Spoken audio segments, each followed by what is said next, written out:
All right, let's just blast off. Let's go. Okay. Los Angeles on fire. Wildfire watch. Not in evac zone. Talking about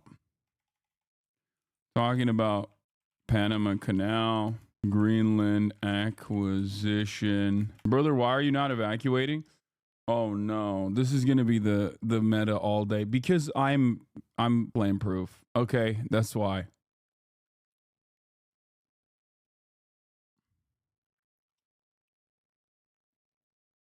That's why.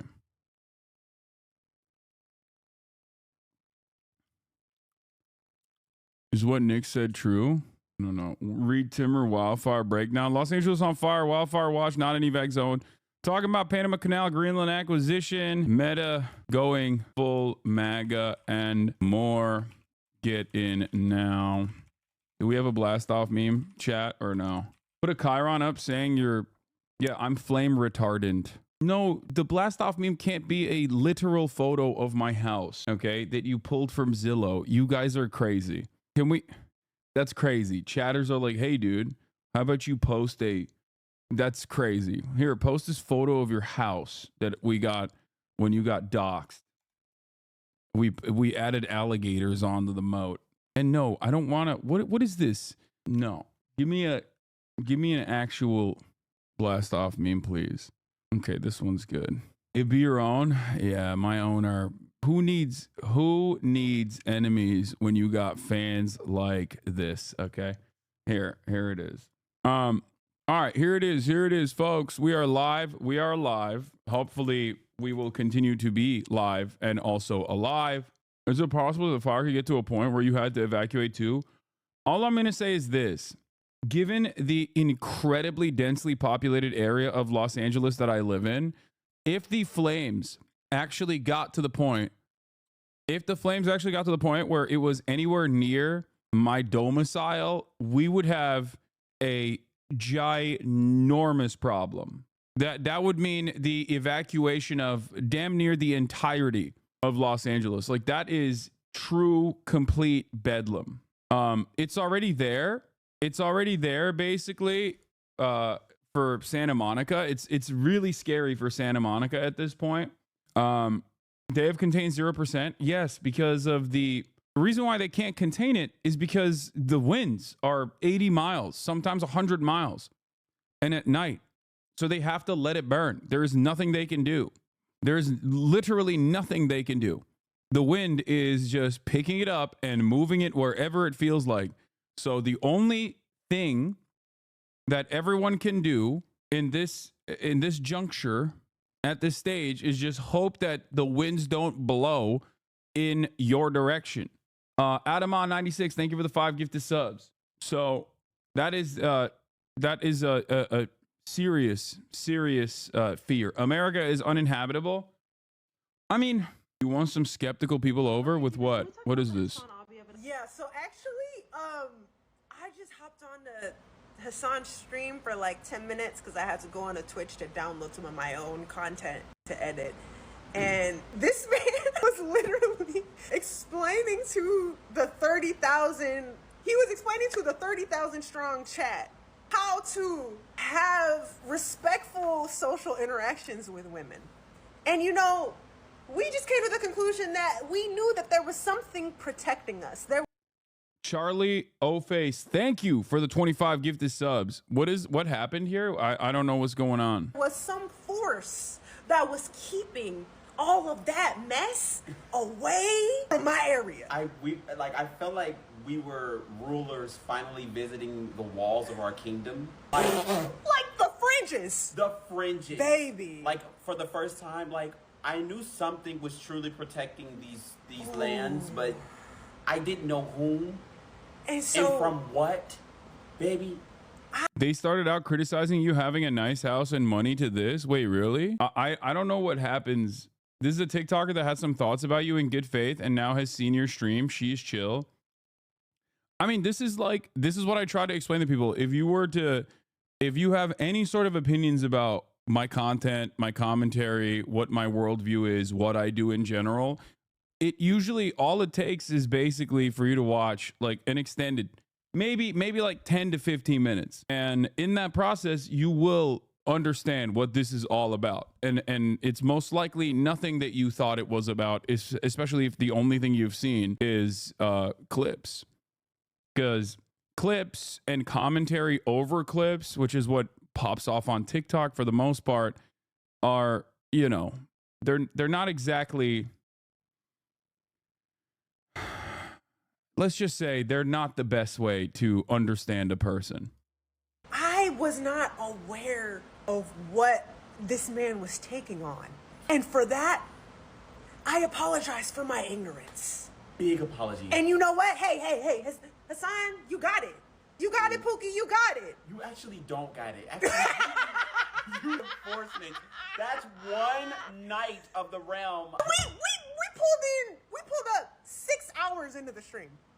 That's one night of the realm protecting us from 30,000 strong horde of incels. And teaching them and explaining basic things to them. Thank you. That's all I have to say, baby. Baby, hold that line. I mean, I hate that he streams. It's way more boring than you think, and mainly reactions to right-wing losers that are only trying to get you riled up.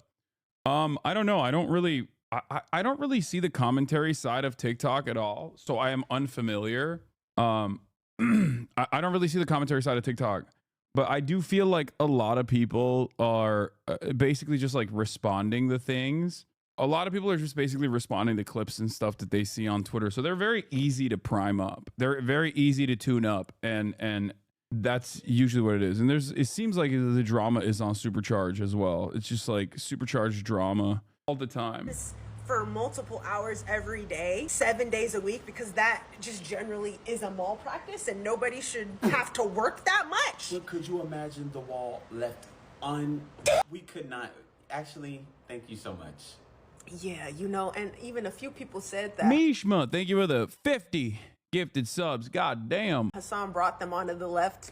A few people said that Hassan brought them into the left, and you know, because they're now on the left, they came to my page. Hey, welcome. But those walls? Yeah. So got it. You passed the guy at the door. Hassan's the guy at the door. Yeah. The party's over here, though. Yeah. But the guy at the door is very important. Very important. Extremely important. Please hold that down. You guys got to. Yeah, I mean, look, they're memeing and stuff, but they're memeing for the most part. But like, yeah, what I try to do, I guess like they initially had some comments. Like initially they were critical of me or something, and then they jumped onto the stream to see what it was about, and then saw that, you know, probably when I was talking about like, you know, be nice and smell nice yesterday. Yeah, bro, memes calling 30K people incels. I think you need to understand that to the outside world, especially if they're uninitiated, when I'm replying to like random chatters in here, of course they're going to have this assumption that this is like, you know, they're joking. Calm down. You're not an incel. Don't be so sensitive. But I am talking to people that are, you know, on their own personal journey. Some of them could have been incels. That's the whole point. Don't go outside, you get cancer. Don't worry. That's why I'm staying inside. Otherwise, I would have gone outside, chat. My learning in real time. Aren't you happy? Aren't you grateful? We're grateful. I am so grateful a man is holding that line. A knight of the realm, if we Have you recovered from last night's tragic one guy situation that ruined our precious gaming content? I was going to go watch Tarkov regardless. No, I ended the broadcast last night, not because I got one guide, even though I did end it after I got one guide, but because the Balatro stuff was bricked and I couldn't play Balatro and it frustrated me.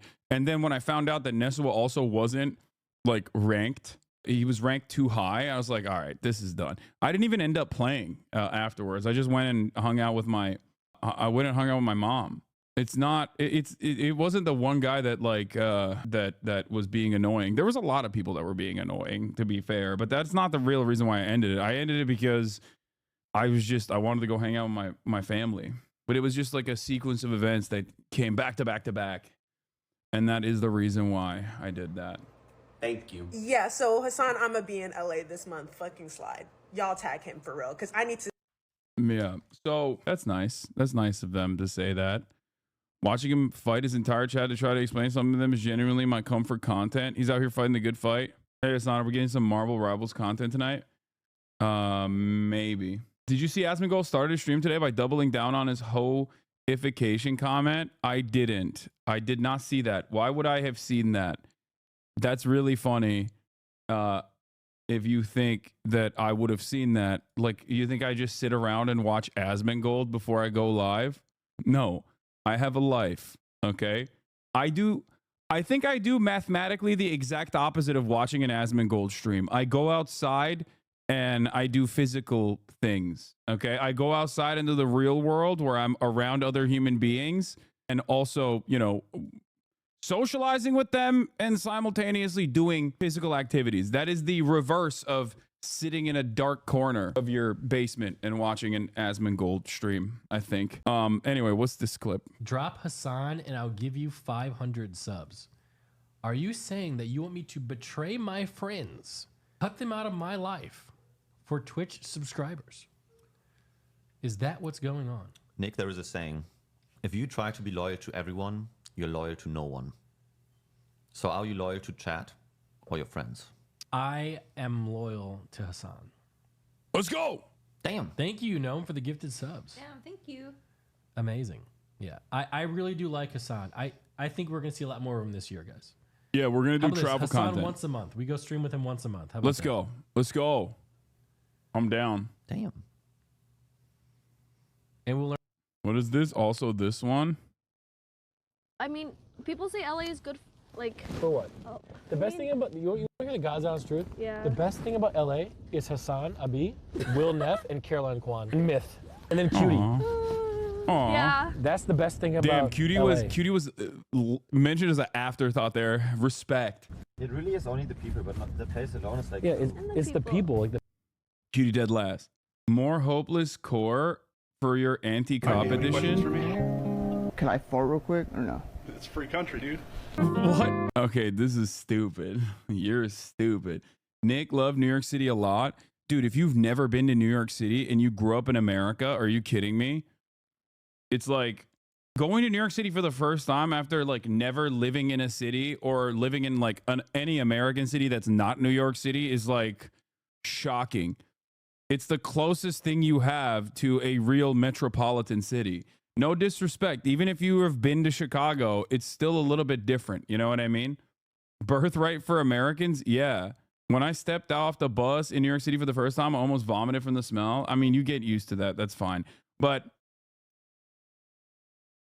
it's just like for me, this is a unique situation for me because I have obviously grown up in cities my whole life. I grew up in Istanbul. I grew up in Ankara. All I've known are cities for the most part. This is so for me, New York is like, all right, cool. It's a nice city. Did you cover the congestion pricing in Manhattan? Yeah, it's good. And it upsets the car sales. So it makes me even happier. What is this? That was awesome. Okay. This could never happen in Chongqing. Did you see LeBron offhand windmill over a kid? He was in the NBA before he was born. Le Glorious. Yeah. That's after like 3 failed 3-point attempts. Is that the one? Yeah, this is even better. This video is even better when you realize that it comes off the heels of like the new guard in the NBA and all of the things that people are annoyed by and all of the things that people are complaining about the new NBA. It's like there were basically 4 attempts at a 3-point shot. Okay. And they just kept getting the rebound over and over again. And at the end of it, LeBron was just give me the ball. Just give me the ball. Like he kept passing it off to the corners. The reason why someone blocked you weren't Hassan. What is this? What? Okay. Anyway, he was just like, give me the ball. Give it to me. Here's Christie to the cutting James. Windmill, left-handed dunk. That man is 40 years old. Okay. Those bums lost by 20 against the Cavs with no Kyrie or Luka. It doesn't matter. It does not matter. Okay. LeBron is 40. LeBron, 40-year-old James. Bro can't stop riding his dick. Holy shit. I'm sorry. I'm 33 years old. Okay. I am a 33-year-old man, and I feel like I bust out a hip trying to get in and out of my car. Okay. LeBron James is 7 whole years older than me, and he is dumping windmill left-handed dunks on NBA players at the age of 40. It's not even glaze. It's just out of control. It's just facts. A lot of people misunderstand the terminology. People say, oh, you're glazing. It's not glazing if my king deserves it. It's not glazing if I'm simply pointing out something that is incredibly impressive. Okay, what am I supposed to do? It's like, it just doesn't make any sense. People look to someone who is unimaginably impressive and go, glaze. Like, yeah, dude, Genghis Khan, one of the most ruthless conquerors. Oh, you're glazing. It's like, no, you're just saying facts, okay? Probably one of the most singularly pivotal historical figures of all time. That's not glaze. That's facts. LeBron James is the Genghis Khan of basketball. LeBron James both invented basketball and also improved basketball. Okay? That's it. Genghis Khan. Okay. To be fair, sitting for 8 hours a day every day will do that to you. The GOAT is not doing that. I know. That's why I'm pouring honey on him. Okay. What is this? This is the last thing that we're going to look at before we get to the news. But why have you blocked him? Why have you blocked him? I was tired of the fucking first drafts. Is that what you want to hear? Is that what you want to hear? I was following him, and my whole For You page was his fucking muscles, and I wanted something else. I wanted cooking recipes, and I wanted fucking destination tourist spots, bitch. I didn't want to see you scared and sticky. Tyler One's reaction to Lud hitting plat in league. Dude, also, a lot of people are looking for the reason as to why these wildfires are happening in Los Angeles. And I think I know what it is. I think, look, no disrespect to anybody here, but if you were to ask me, gun to my head, why did this happen? It's because Ludwig Ogren made a deal with some unholy Balrog style 7th layer of hell demon in order to rank up in League of Legends to get plat. I think he sacrificed massive swaths of the Los Angeles population and infrastructure in an effort to get to plat on League of Legends. If you were to ask me, the two things are far too close to one another. They're far too close to one another. Oh, all of a sudden, Mr. Ludwig Ogren, after failing for a month over and over again, not getting even a crumb of elo, somehow magically ranks up to plat out of nowhere. Ranks up to plat out of nowhere. He got coached. He didn't listen to the coaching. He yelled at his coaches. He was live every single moment of every single day trying to achieve hundreds of games. Not a single change in his elo. All of a sudden, out of nowhere, Los Angeles engulfs in flame, and this man is plat. You decide. You decide. Did Ludwig open up a fresh pit of hell and secure an allegiance with a demon? Did Ludwig sacrifice large swaths of Los Angeles in order to reach plat so he could get that compliment from Tyler One? I say yes. Okay, that's what I think. Okay, speaking of the fires and everything else that's going on, let's take a look at what's happening in Los Angeles. My name is Anthony Maroney. I am the County of Los Angeles Fire Chief, and I'm also the Region 1 Coordinator for Fire and Rescue Resources. I'm going to be giving an update on the Palisades Fire in addition to the Eaton Fire, although I am aware that we have 4 large fires burning in LA County at this time. The Palisades Fire is located in both LA City and LA County. We are in unified command with the City of Los Angeles Fire Department in addition to CAL FIRE. We have well over 5,000 acres that have burned, and the fire is growing. We have no percentage of containment. We have an estimated 1,000 structures destroyed and also no reported fatalities and a high number of significant injuries to residents who did not evacuate, in addition to first Let me break out the world's smallest violin for those greedy a-holes who have tried to make Palisades and Malibu private beaches for years. Dog, it's not just rich people that are losing their homes. Please stop. Just wait till you find out they also have like extra fire insurance and protection and stuff like that too. The rich people do. Also, even then, there are workers that live there. But even if it's rich people, like, no one should die. Can we please not do this? Okay. I like that if it's a red state, chat will come in and say, well, they deserved it because they voted for Trump. And then if it's a blue state, they go, okay, they're liberals, but they're also rich.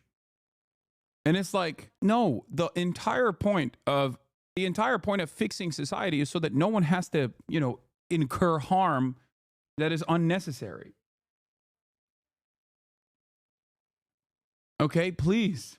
Yeah, and of course I'm saying that because I live in Los Angeles and I'm rich and I'm demonstrating class solidarity, and not even though I say the exact same thing whenever we're talking about the state of Florida. When we talk about the state of Florida being underwater, everybody comes in and goes,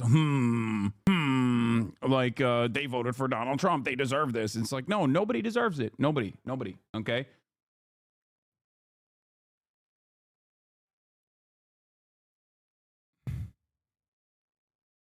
What is this? POV, you're a gay camel in jeans sitting down. Wow. They're dripped out the wazoo with the tabbies, okay? Get you a tabby boyfriend-girlfriend combo. Anyway, all right, let's continue. Responders who are on the fire line. I'm being a consistent ass. I say it with Florida. I'll say it now. Wait, what? No, that's you're wrong on both accounts. That doesn't make you more right. That just makes you more wrong. What do you mean? Like, what are you talking about? This house? Yeah, look, my parents have been in this house for 75 years and they've had the same insurance, and these insurance people decided to cancel their fire insurance. We're going to go through this, and it just happened, and they don't have fire insurance. For 75 years. And it's funny because it's like you got doctors, you got lawyers. It's not like every single person that lives there is like a real estate broker or something. You know what I mean? I like that chatter is like, nah, you don't understand, dog. It's just every single person there is a villain. I'm doubly wrong.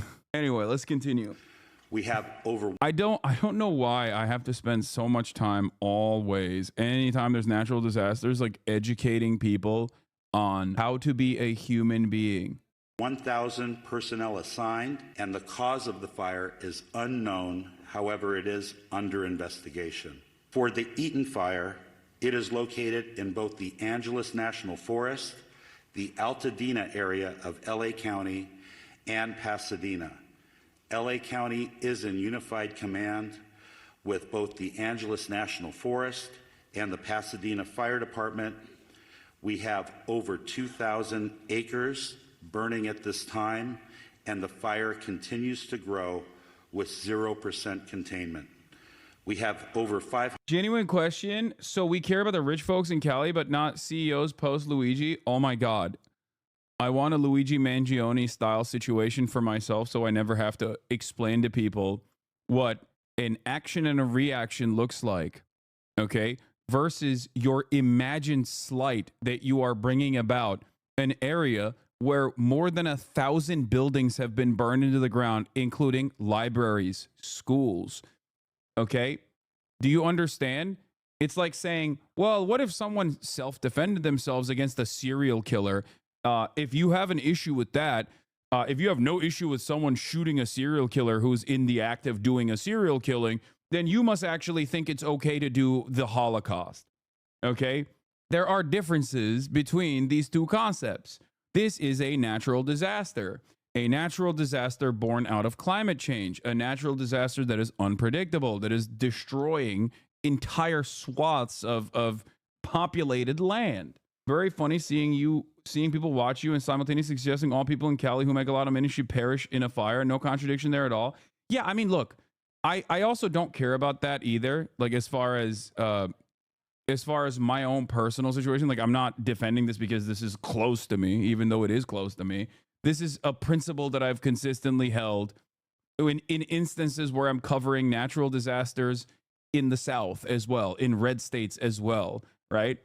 Like, it's not like this is just a consistent thing that I have to describe to people who seemingly have no empathy. What about a tortured hypothetical where your perspective is wrong?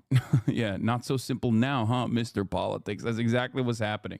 It's also funny because, like, Altadena is not exactly a super wealthy part. I mean, obviously, Pasadena's right there. There's, like, wealthier parts of Pasadena in general. But, like, the Eaton fire is also hitting, you know, certain areas that are not exactly...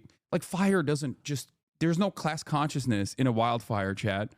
Wait, has there been confirmation that this fire started from natural causes? I don't know what the fire's inception is. Okay, I am not defending either point. I just don't see the hard line in the sand as much as everybody else. Death is still death. I'm not baiting for the record.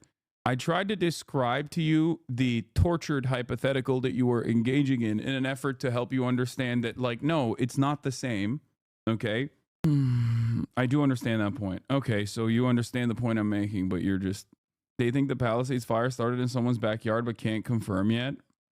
I don't know. I don't know how it started, but it doesn't matter. The reason why it exploded this way, the reason why it exploded this way is because of the massive winds, and there is 0% containment. Like, they have not contained anything.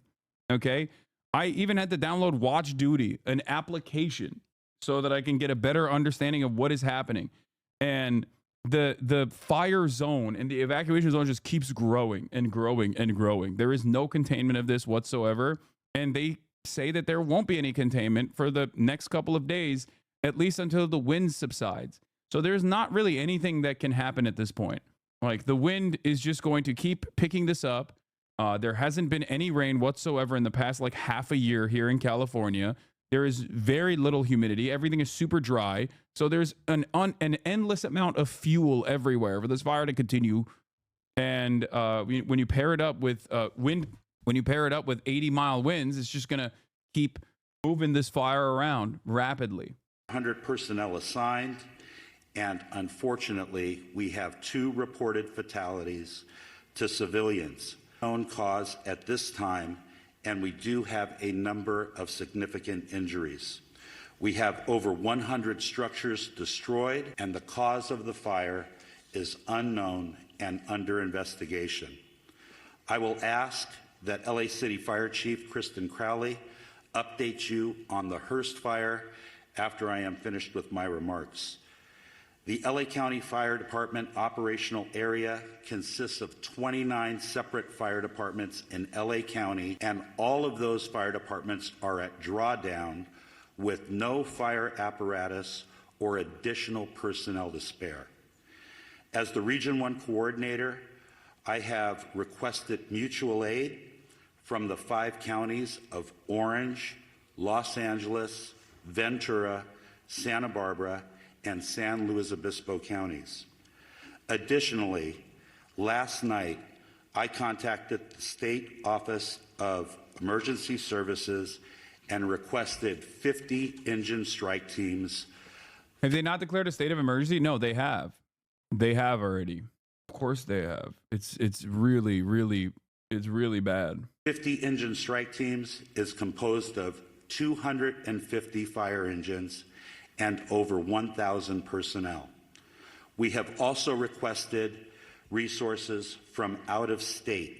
My best friend's lost both of his grandparents' homes in LA due to the fire. Friends of mine lost their homes. Most of us are just bartenders. Friends' grandparents were teachers or retired. LA isn't just rich people. There's so many of us just renting with roommates, and we've lost our homes. Exactly. But even if it was all like, you know, upper middle class people, it's still like ridiculous to be like, yeah, hell yeah, they deserved it. You know who deserves it, dude? Retired teachers. I do not care about the ruling class. I do not care about tackling the systems. I just want the American people to suffer. It's so funny. And it's like, dude, your dad works for PricewaterhouseCoopers. You live in a Connecticut McMansion, and you're typing this like little radical statement from your you know, MacBook that your mom or dad purchased for you, where you act as though you are a real revolutionary. It's like, come on. As well as Northern California.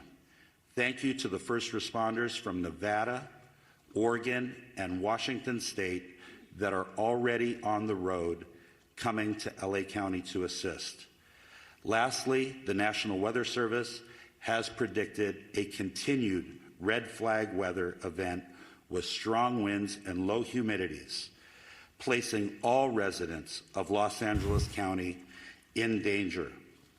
To all of our viewers, please prioritize your safety as well as the well-being of those around you as we come together to continue to get through this widespread disaster.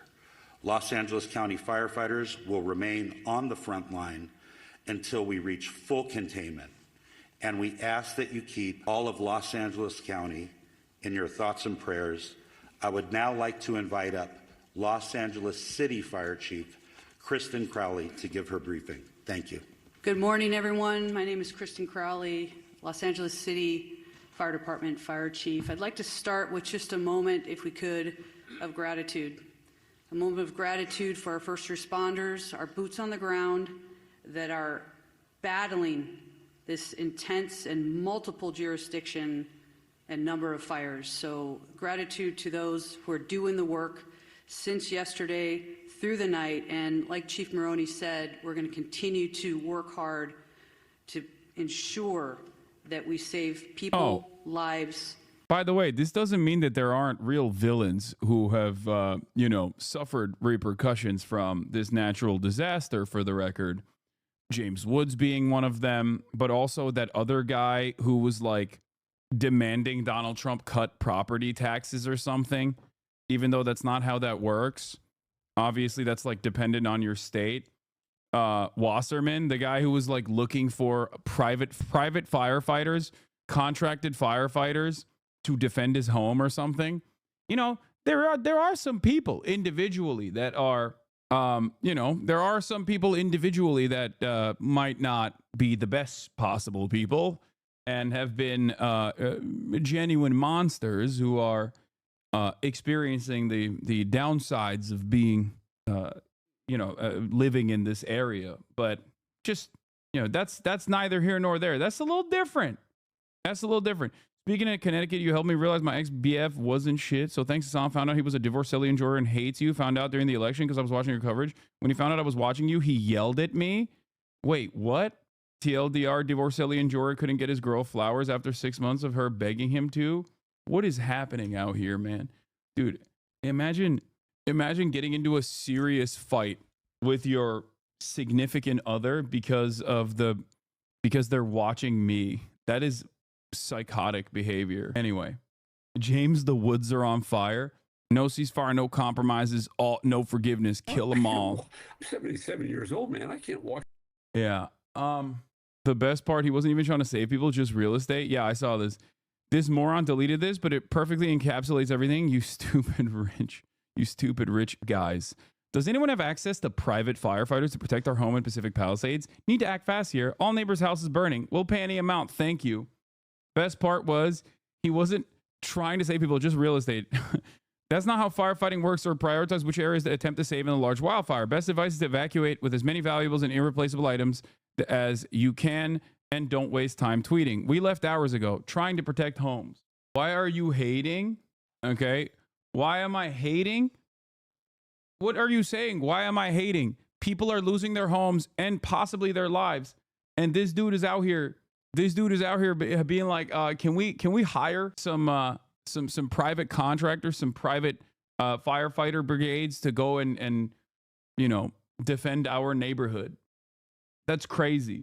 We are in some really crazy times. Okay. Has Greta Thunberg taken her keffiyeh off to address the fires in LA yet? Or are there too many Jews living here for her to be concerned? I like that whenever something happens in the world, people like Eve Fartlow turn around and find it in their hearts to somehow make this about themselves, and not even just about themselves, but also make it about a petty grievance that they have over someone who is an anti-genocide advocate. That's crazy. The R word. Why this time might be an exception. Is it true that LA uses prison inmates to fight wildfires? Yes, 30% of the people that fight the wildfires in wildfire season are inmates. Yes.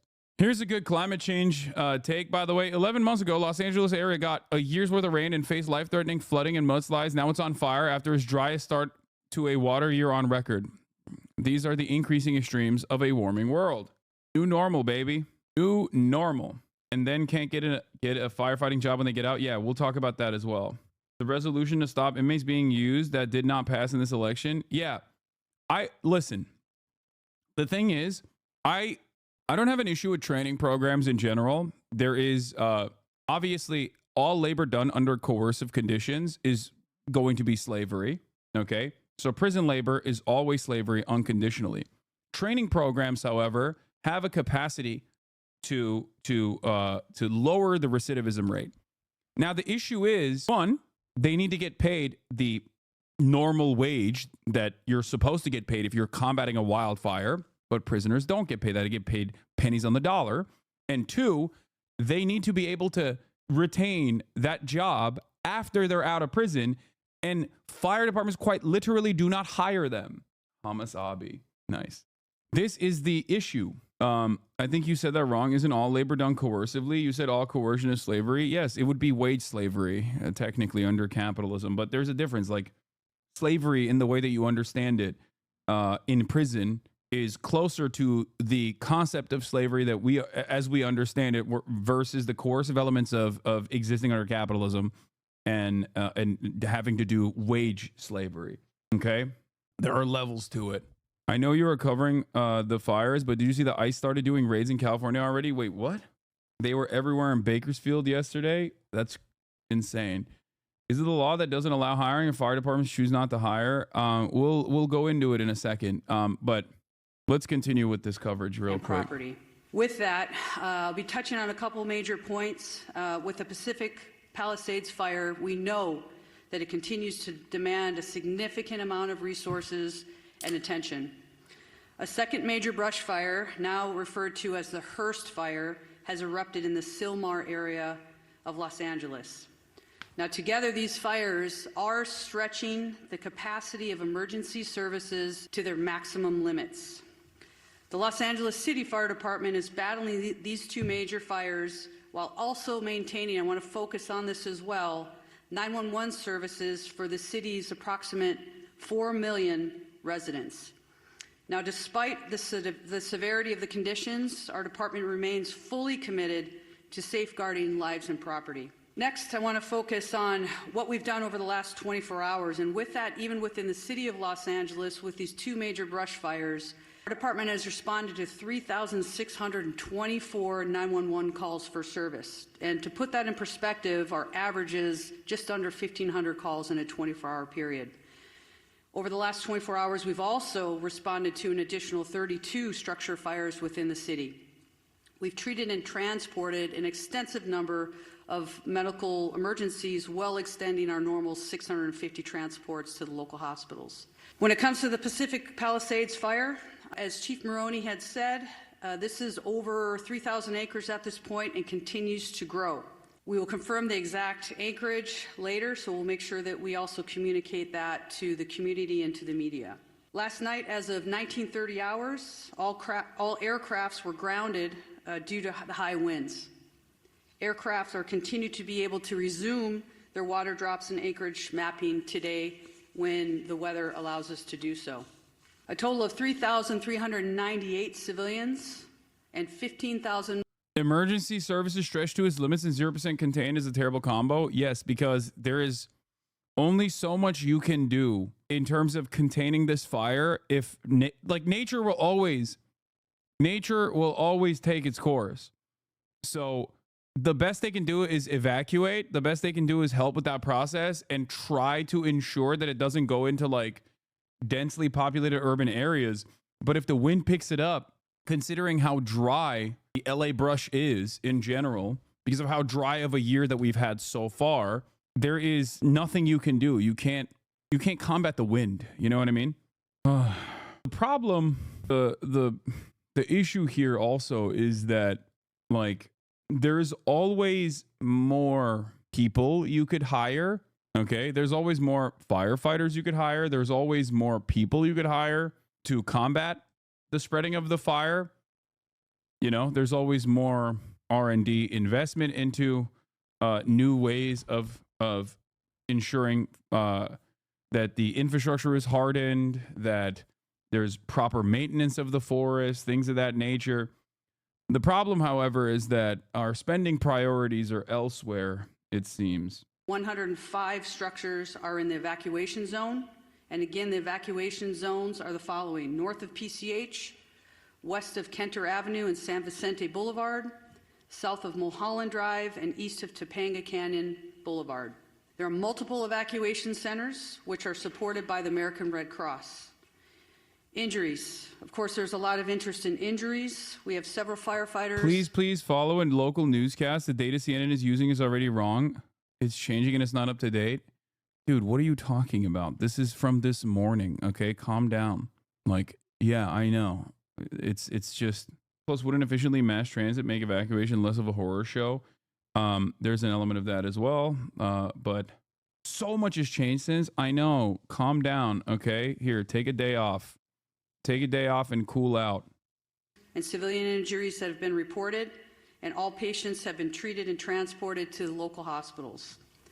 Damage assessments. Chief Maroney did speak about a specific number. We are still vetting that through on the city side, so more information to come, and we will message that as soon as we can validate that. Approximately 400 LAFD firefighters have been deployed to the Palisades fire. We have many hundreds of law enforcement officers. That guy wasn't being reasonable. No, they are being unreasonable, behaving in a hysterical manner because, like, the evacuation areas have changed slightly when it's very obvious that we're listening to, that's only one aspect of the coverage, is being hysterical. Partner agency responders and public works members engaged in supporting our overall operations. We are going to be transitioning to CAL FIRE this morning to manage this incident at 0800 hours. Next, I'd like to talk briefly about our Hearst fire, which is located in Sylmar. Last night at approximately 10:10 p.m., the fire erupted in... Yeah, there's 3 additional fires that have started since this press conference have happened. You have the Olivia's fire and the Freddy fire. It's basically spreading into, like, it's almost spreading into Ventura County at this point. Like, there's a 11-acre Olivia's fire in Oxnard.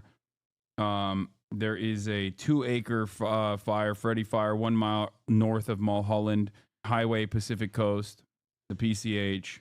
And of course, the Palisades fire is now at 11,800 acres, and there is no containment, and the status is active. The Sylmar area of Los Angeles, adjacent to the Los Angeles National Forest. The fire has rapidly expanded to over 500 acres, prompting the emergency evacuation of more than 3,000 residents. This fire is burning within the footprint of the historic Saddle Ridge fire. It's so funny. People are like, bro, you're not giving round the clock updates. Like, yeah, I'm not a local news broadcaster, chatter.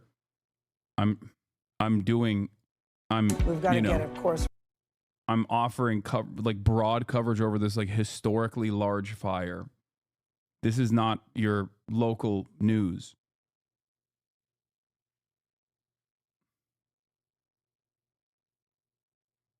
Right to the story. I don't know about you guys. I stayed up late just watching it over and over and over again. And you feel so helpless sitting there watching it, but I can't take my eyes off of it. It's incredibly difficult to see what people are going through in Los Angeles right now. So upsetting. And we're going to begin, of course, with that. The extremely dangerous conditions around Los Angeles as those multiple wildfires. There's a small fire in Koreatown, but like that is Escape the Eaton fire to K-Town just to see a new fire start up Western and Beverly. Small fire in K-Town starting up. This is in the middle of the city, far away from the 2 large fires. This is most likely not related to anything else, and they will put this down. Like, this is what I mean. This is the reason why I'm not doing real-time coverage on wherever there are new fires popping up, because there's no reason to freak people out like this. That's a separate structural fire that will be taken care of by the fire department. You know what I mean? That's just like, that's the reason why I'm covering things after the fact and looking at mainstream media coverage over what has happened so far. To just burn out of control, including the one you see here. This is the Palisades fire, which has destroyed multiple homes and the businesses, forced tens of thousands of people to evacuate. Now, this is just one of 3 fires in the area that is fueled by the high winds, including the Eaton fire, that's northeast of LA, and the Hearst fire, that's in the northern outskirts. Of course, we've got team coverage all over this. We're going to start with Jonathan Bigliotti He is in Malibu. And Gail, good morning to you. Simply put, this is a hellscape. There are so many homes on fire. It is unusual to see a home that is not. We're here on the Pacific Coast Highway in Malibu, and look at what 80-mile-per-hour wind gusts are doing to these flames. This home devoured, the one next to it about to go up in flames as well. Meanwhile, fire crews here stretched thin. We have seen very few here on the road. That's wild, by the way. He's just standing across the street from a house that is lit up, no mask, no protection, just raw dogging earth, okay? Respect to this guy. He's like, says you, brother, it's a little different. I went to the park, okay? I didn't stand across from a residential building burning down. I wasn't raw dogging a fire directly. As they are battling fires throughout this area. A community completely destroyed by the ferocious wind-driven Palisades fire on the west side of Los Angeles in Pacific Palisades. One man seen trying to use a hose to put out the flames got burned in the process. We visited one neighborhood overnight, which is a total loss. Got this one over here across the street, another one up in flames. You pan over here, homes lost on this street, home here gone.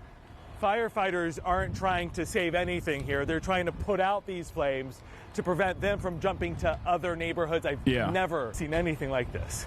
The Palisades fire broke out Tuesday morning and within 20 minutes exploded to more than 200 acres, creating the walls of flames you see here. Los Angeles is currently experiencing an extreme fire weather condition. With the winds as unpredictable as they are, there's very, very much at risk. While evacuation notifications were sent out, traffic built up on the few main routes in and out of the area. That's the other part of it, is that like these areas are inaccessible outside of like two major routes.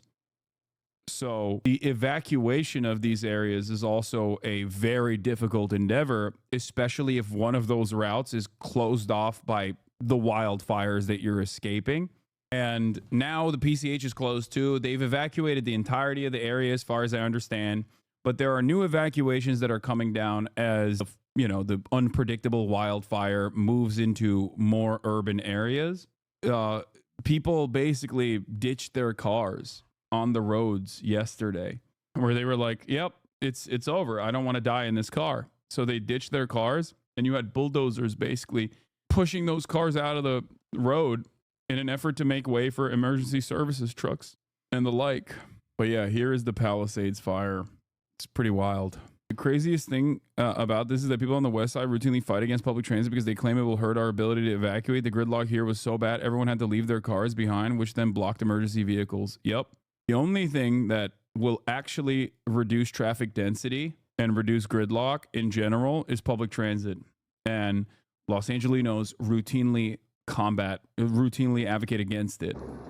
We are so unimaginably car-brained, and this is they also left their keys in the car, which is, you know, I mean, not it left their keys in the car, sorry, they took their keys with them, which I feel like is extra crazy. It's like, bro, it's over, you know what I mean? The car is gone.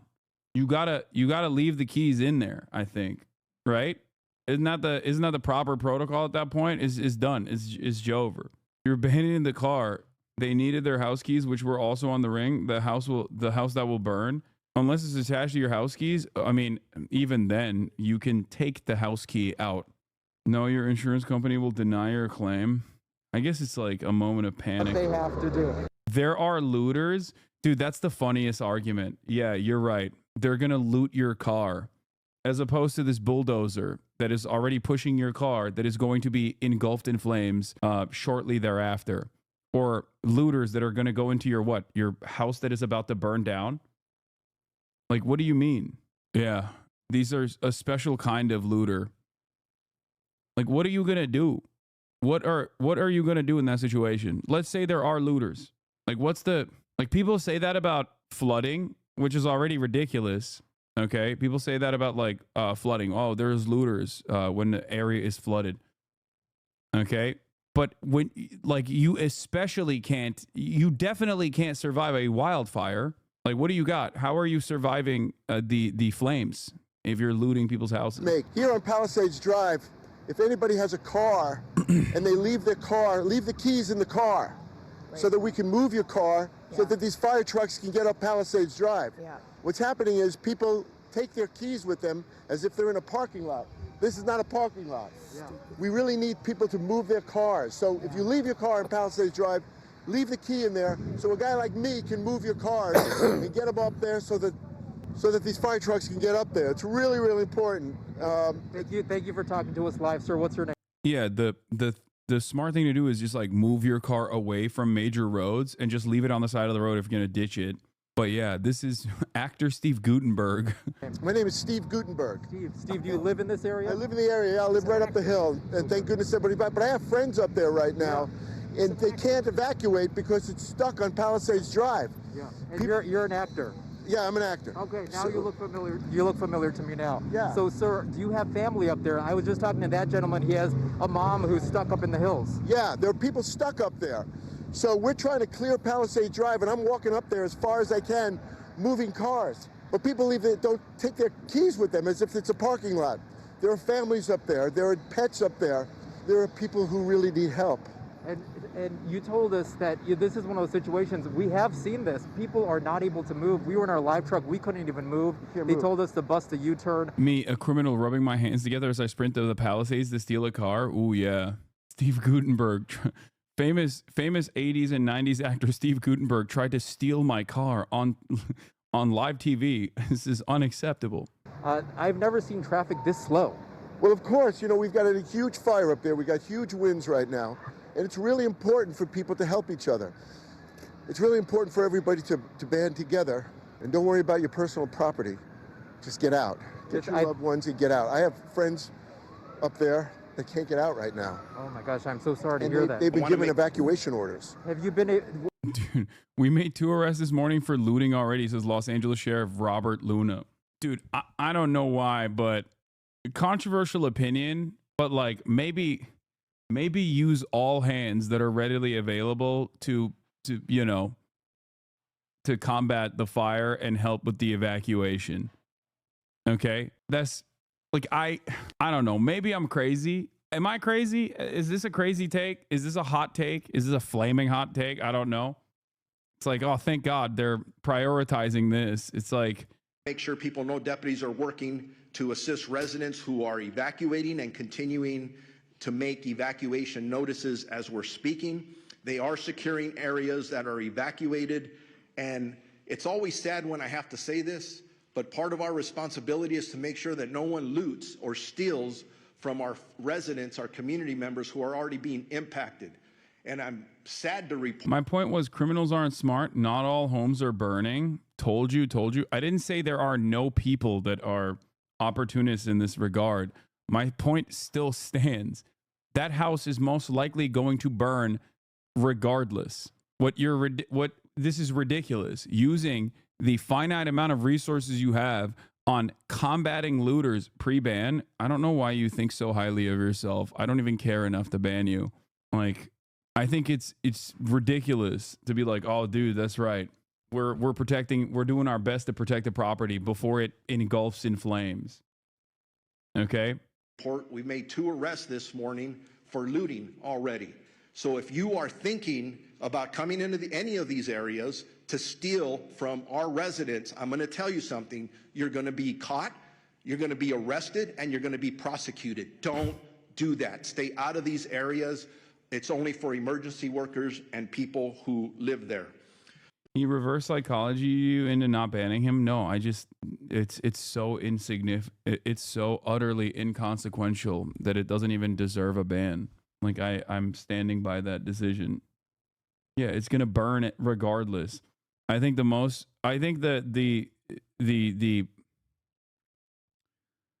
only thing that is appropriate in the situation is to ensure that no one is in that area. If you're like detaining someone, it is specifically to save them from themselves. I want to make sure people know deputies are working to assist residents who are evacuating and continuing to make evacuation notices as we're speaking. They are securing areas that are evacuated.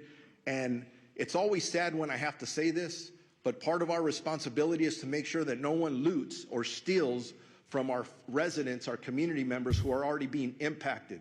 And I'm sad to report we made 2 arrests this morning for looting already.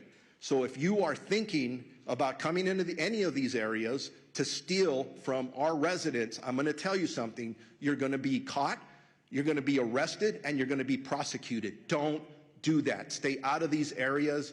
It's only for emergency workers and people who live there. They sent Anderson Cooper. There it is. Area and looked out my window and you could see black smoke, but there was a Starbucks open and, you know, people are going about their business. It's surreal. It's ominous seeing that in the sky. You drive 30 minutes and, you know, people aren't allowed in this area. Thankfully, it's all cordoned off. But 30 minutes away, there's this inferno and this entire neighborhood has just been devastated. It's hard to wrap your mind around it. Anderson Cooper in Altadena, California. And they're going to kill him, dude. He's quick message to my family members. I just talked to our cousin David, and he and his wife and their kids have gotten out of their home with their dog, but they think that they are going to lose their home as well. To my cousin David, or my mom and dad listening right now. Let's go about 40 miles west to the Pacific Palisades, and CNN's Nick Watt has been there in the thick of the smoke. And Nick, what are you seeing on the ground there? Jake, what we are witnessing here is an urban wildfire. A wildfire right in downtown Pacific Palisades. That's what you're looking at here. The black smoke you can see up there, that's another office building going up. This over here, I mean, there is smoke and flames just every which way you look. That's like, this is an area where, you know, tens of thousands of people live. It's just gone. Since I was last here, all of this has been destroyed. I'm telling you, my cousin's school burned down, dude. It's gone. An Italian restaurant. This used to be the main street of Pacific Palisades, one of the most salubrious neighborhoods in the country. And, you know, because of the value of the property here, Jake, this could end up being one of the most expensive, one of the costliest wildfires that we have ever seen. Now, as I said, we are in downtown Pacific Palisades. Now, of course, many people have lost homes, over 1,000 structures lost in this fire that will no doubt rise. Injuries, we are also getting some confirmation of a few injuries. Those figures will keep on trickling in.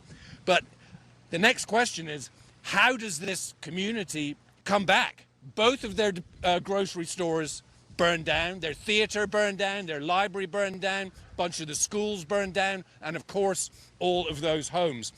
And it's not over. This wind is still pretty high. We are still seeing embers. We are still seeing flames getting whipped by these strong Santa Ana winds, which peaked in the early hours of the morning. Now, everybody here knew that the Santa Ana winds were coming. So we knew that there was going to be some issue. Now, city and county officials prepared for maybe 1 or 2 fires. The problem is we've had 4 major fires here in the Los Angeles area. That is really stretching the authorities. There are about 250 firefighters on this fire, about 30 departments from around California here to help. But still, that's not enough. And it's a very difficult environment in which to fight the fires, particularly up in the hills. And also, the problem is, for a long period of time, they weren't able to get any air assets up in the air. They couldn't get the choppers. They couldn't get the fixed-wing aircraft. Yeah, because the wind is so crazy. Water. So it was people on the ground sweating through 24-hour shifts, 48-hour shifts, trying to contain this blaze. Jake, it's not over, and this will leave scars in this community for decades. Back to you. Nick Watt, thank you. Please stay safe. Joining us now, actor Steve Guttenberg. Cameras caught him earlier, catching him jumping into action as the Palisades fire moved into his neighborhood. He was moving abandoned cars to block the paths. Fire trucks. Steve, thanks for joining us. I'm so sorry it's under these conditions. Tell us what you've seen and heard so far today. Have you been able to make it back to your home in the Palisades? No, I haven't been. We just lost Steve. We will bring him back. Obviously, comms are a real situation at a time of natural disasters. We're going to go back live to Altadena, California, just north of Los Angeles, where people are using anything they can to get anything they can get their hands on to battle the flames. In one case, a kitchen pot of water. Look at that. I mean, that's crazy. Desperate to do anything they can to save their belongings. Seconds earlier, we saw this man risking his life on the roof. Flames burning just feet away. He's trying to save his property. These desperate times as these fires rage. We're going to have more when we come back. We're going to fix the comms with Steve, and we'll be right back. At Fisher Investments, we may... That's crazy. I mean, this is actually crazy. Anyway, Gutenberg's out there helping the firefighters. Leaving vehicles stuck in the gridlock as flames advance closer. The flames moved in so quickly. People who were trying to evacuate. Some houses may not have fire insurance, brother, even or sister. Even if they do have fire insurance, they might no longer have fire insurance. That's another aspect of today's story that we are going to cover. As a matter of fact, California homeowners are reporting that insurance companies recently canceled their fire insurance. With mass flooding, massive fires, and unprecedented climate disasters, the insurance industry is failing millions of people. It's not just California. The home insurance industry is failing Americans across the country. The Florida insurance industry is collapsing, as we know. Is it dumb of me to go to the gym after work today? Sherman Oaks? Dude, isn't Sherman Oaks near one of the evacuation zones? Are these fires climate change related? Yes. I mean, technically everything is climate change related. It's impossible to... You live on the planet. If weather conditions become more and more erratic, then yes, you will be impacted by them. You know, we live on this planet. Unless you live in Mars or something, yes, you will be impacted by this. They panicked. Every car that you see here represents someone or a family that in that state of fear thought the best option was to abandon their cars and flee on foot. A bulldozer cleared 100 cars from the roadway to create a path for fire engines. Come on, guys, we gotta go. Our own CBS News crew narrowly escaped flames as the fire grew to encompass the whole town. Governor Gavin Newsom urged residents to heed evacuation orders. Listen to these evacuation orders. We've all been to memorials. I've never been to a memorial for a building. Throughout the night, flames threatened landmarks like the Getty Villa. My heart is in my throat. Pray, but God doesn't stop this wind. In all of my years covering wildfires, I have never seen anything quite like this. I mean, home after home in iconic Malibu destroyed. There are more homes on fire than men and women that can get to them. The LA Fire Department calling on all backup reserves off duty to come into service for the first time in 19 years. And this wind will continue to pick up over the next few hours, Nate. First, our chief national correspondent, Matt Gutman, starts us off on the scene at the Palisades wildfire. Good morning, Matt. Robert, good morning. There's no other way to explain it. This is an apocalyptic scene. That's how you know it's bad, okay? When ABC sends their handsome war correspondent to go sit in front of a structural fire like he's a marshmallow ready to be placed in between 2 graham crackers and a bar of chocolate, that's how you know the situation has actually become really bad. Yeah, here, this is an aerial view of what it looks like. Palisades fire from a flight arriving at LAX. Some flights had to turn back around because of the winds as well, making it impossible to land. Wildfire is pulling aircraft that were in for winter maintenance from Sacramento to the LA area. Do you think that this will do enough damage to capital to elicit any sort of meaningful action/change? Probably not. Okay, dumb question, but did the fire cause the winds, or were the winds just happening? No, the winds were happening. People knew that because of the dangerous winds and given the precipitation, or given how dry LA has been so far for the past couple of months, that this could have been a major issue, a major wildfire. And of course, it happened. The juxtaposition of drill, baby, drill, and the inevitable increase in searching for locations where your home won't get flooded, burned down, or blown away is wild. We lost our home last year in HTX from a tornado. Once in a lifetime storm called a derecho. A month later, we were hit by a hurricane. Tired of it. Yeah. Beverly Hills is safe. So far, Beverly Hills is safe, it seems. Well, maybe not the hillside, but the flats are. Is it affecting your area? No. I am in West Hollywood. Like I said, I am in one of the more densely populated parts of Los Angeles. If the fire got around where I'm at, this would be the worst fire. It would be akin to like historic fires that have happened in like a century. It would be threatening hundreds of thousands, if not millions of people at that point. I mean, this doesn't mean that like it can't happen.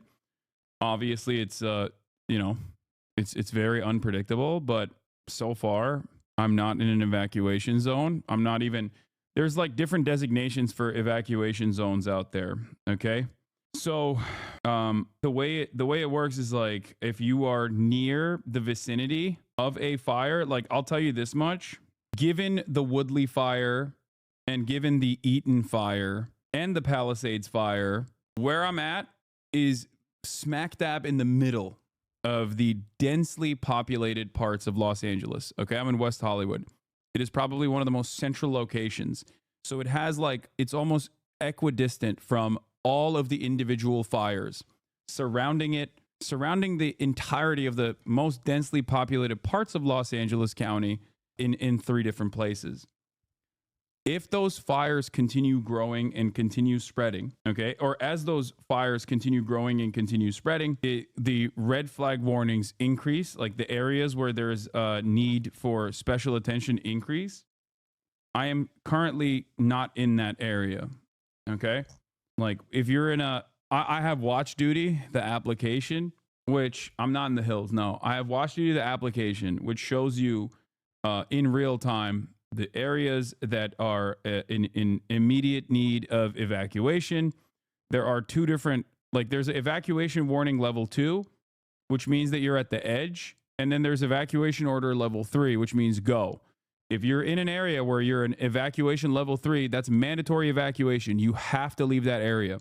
If you're in an area that is an evacuation warning level 2, that means that the fire could potentially spread to your neighborhood as well. And that you need to start making preparations for evacuation and maybe even evacuate. So basically what you said yesterday could have been so much worse if not for the wind direction. Yeah. If the wind wasn't pushing the fires away from the most densely populated parts through random happenstance, like through pure luck, basically. Because as it stands here, I'll show you this. Okay. The wind basically pushed the fire this way towards the water. Okay. This is the most densely packed part of Los Angeles. Okay. This is what you think of when you think of greater Los Angeles. You see that? It's like covered and there's like an area where there's not a lot of roads there because that's the hills. So the other side of that is the valley. And if it wasn't, what do you call it? If it was the, if the winds were, you know, flying this direction, in this direction, the entirety of Los Angeles could have been on fire potentially. But as I've mentioned already, these are the areas. This right here is the second, like evacuation zone 2. This is an evacuation, like these are mandatory evacuation zones at this point, and these are secondary evacuation zones, as in if you live here, you got to get ready to evacuate. This part is an urban part. Like this is not, there are hundreds of thousands of people that live here. There's commerce here. This is Santa Monica, okay? This is where downtown Santa Monica is, like on this side directly. This area is all apartment complexes. Show this to chatters who don't understand the scale of LA. So for those of you not from Los Angeles, this might help orient you and give you a sense of the Palisades fire. So there is downtown Los Angeles. Yeah, that's downtown LA. That is downtown. It's actually a fairly clear day there. You can see the mountains behind downtown. I don't know why it's echoing. Please, I know the audio is doubled. Okay, calm down. It is what it is. Okay. Up there is the Hollywood sign. Can't really see it today because there's some residual smoke out there in the basin. And of course, what we're looking at here is Santa Monica Bay. It looks very nice and peaceful from this side, but when you pan out a little bit, you see that there, right there, is the Palisades fire. And it appears to be burning most heavily in the mountains just above Pacific Palisades. Again, panning out for orientation sakes, the right of the screen is Santa Monica there. It's massive. And there is just a the greater metropolitan area of Los Angeles is ginormous. Gigantic plume of smoke. The wildfire has not affected my area's utilities / internet, but you know, the reality is you never know. This video was from yesterday, by the way. Okay. That is blowing about south-southwest over the ocean, but really. And IE power is fluctuating, but that's because of the wind. I work for MSBU of clients all throughout LA and Anaheim, and a lot are having power issues. Yeah, I you know, there's definitely areas where power has gone in and out sporadically. last night I experienced like a little bit where the power where the power cut out briefly, but it seems as though I hope you have a backup plan for streaming. Not necessarily. If my power goes out completely, I have generators and I can continue. But if the internet goes out, I also have a backup. I have a backup system. I can use the bag. I can shift over to the bag. And if the bag dies, then, you know, it is what it is. I think they meant evacuation. Oh, okay, well, that's different.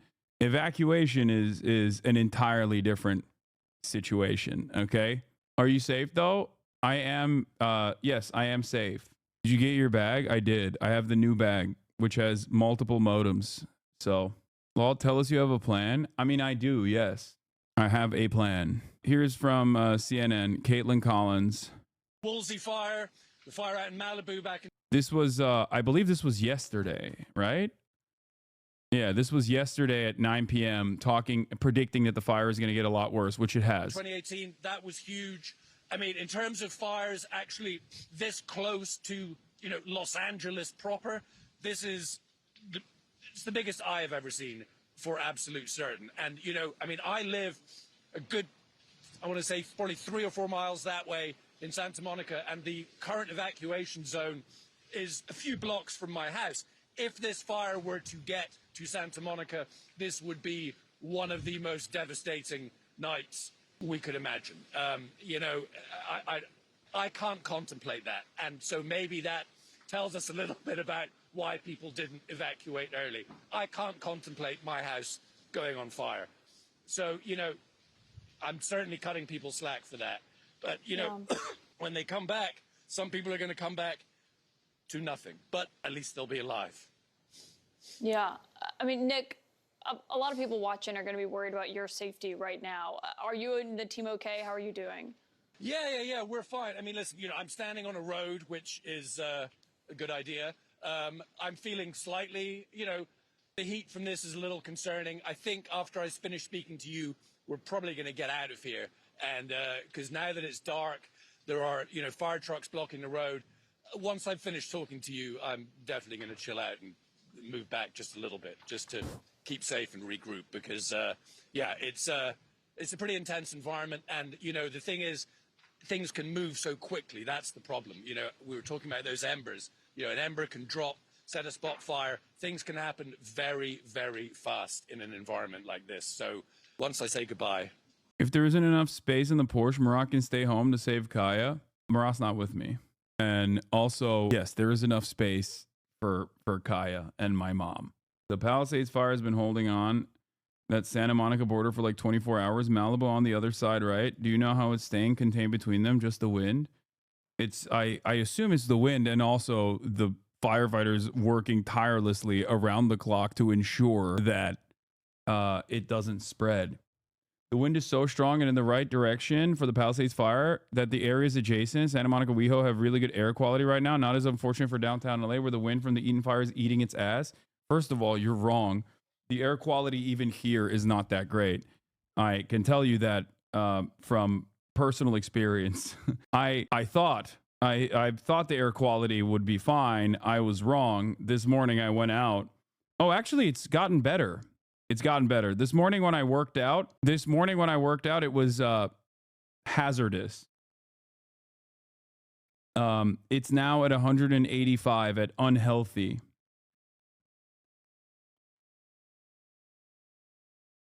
Yeah, it's just at unhealthy. So that's good. Air quality index went from 387 to 185. So I guess the wind is actually clearing it out from where it was in the this morning. Where it was this morning was definitely very bad. That's higher than before. No, before it was 387. Bro, stop smoking to mess up his lungs even more. Yeah. Is your chopper ready? Yeah. When air quality index exceeded 150, we had to work out inside. 200 was canceled practice. D1 rowing. Yeah, I didn't realize it was like near 400 when I was playing basketball outside, and I was wondering why I had a really weird taste in my mouth and like my mustache was salty.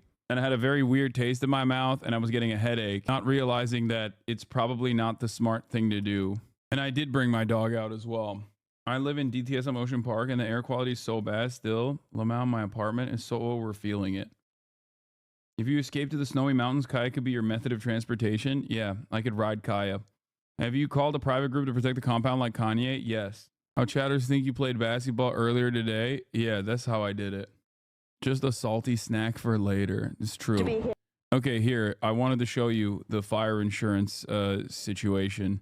I know I'm not supposed to be here, but this is my parents' home. I know the feeling. And they just they got canceled from their fire insurance. So they're dealing with this. They're 90 years old, and through this. Chatters look at this and go, yeah, that's right. The bourgeois, the revolutionary class conscious fire, baby. Sticking it to the 90-year-old bourgeois capital owner class. State of California, because of this, they're 90 years old. They've lived in this house for 75 years, and they've had the same insurance. And these insurance people decided to cancel their fire. And we're going through this, and it just happened, and they have no fire insurance. So thank you, California insurance companies, supporting residents who pay taxes and love California. And they wonder why people leave California. First and foremost, you did get your parents out safely. I live in Sierra Madre. My parents are in Sierra Madre, but... And now you know that it is under evacuation as well north of Sierra Madre Boulevard. Yeah, I snuck here. You know, there's a will, there's a way. Probably shouldn't do it, but you know what? Under the circumstances, send me to jail. That's fine. It is unbelievable what's happening here to the neighbors. Your parents' house is still standing. You had a hose. You're doing what you can. I mean, I have a hose. It doesn't compare to these beloved neighbors that I've known. I was born and raised in this house, and I live in Sierra Madre, and I'm now 6. Dude, it's like people taking matters in their own hands is crazy. I'm not built like that. Let me tell you, okay? The moment that the evacuation notice comes in, I mean, I'm not stopping the stream or anything. Don't get me wrong, but I'm getting in the goddamn car and driving away. You're rich? Dude, what are you talking about? Your level of your money does not make you flame retardant, okay? What are you saying? Like, oh, I'm more flammable because I have money is not the argument here. It's just like you die. If you're in the fire, you die. Yeah, you can't say that word. Flame R-worded? Is that what I should say? You could say that really rich people have helicopters for such an event. I don't know if they do. I don't think so, especially because I don't think you can chop her out when there's like horrible wind conditions in general. You'll just die.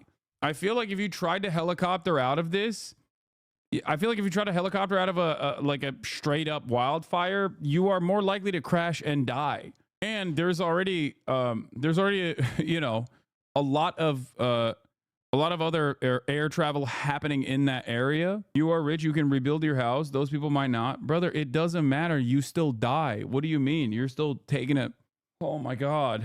You're right. Poor people should stay behind is my argument. Poor people, you should stay behind if your house is on fire in a wildfire. That's the smart thing to do.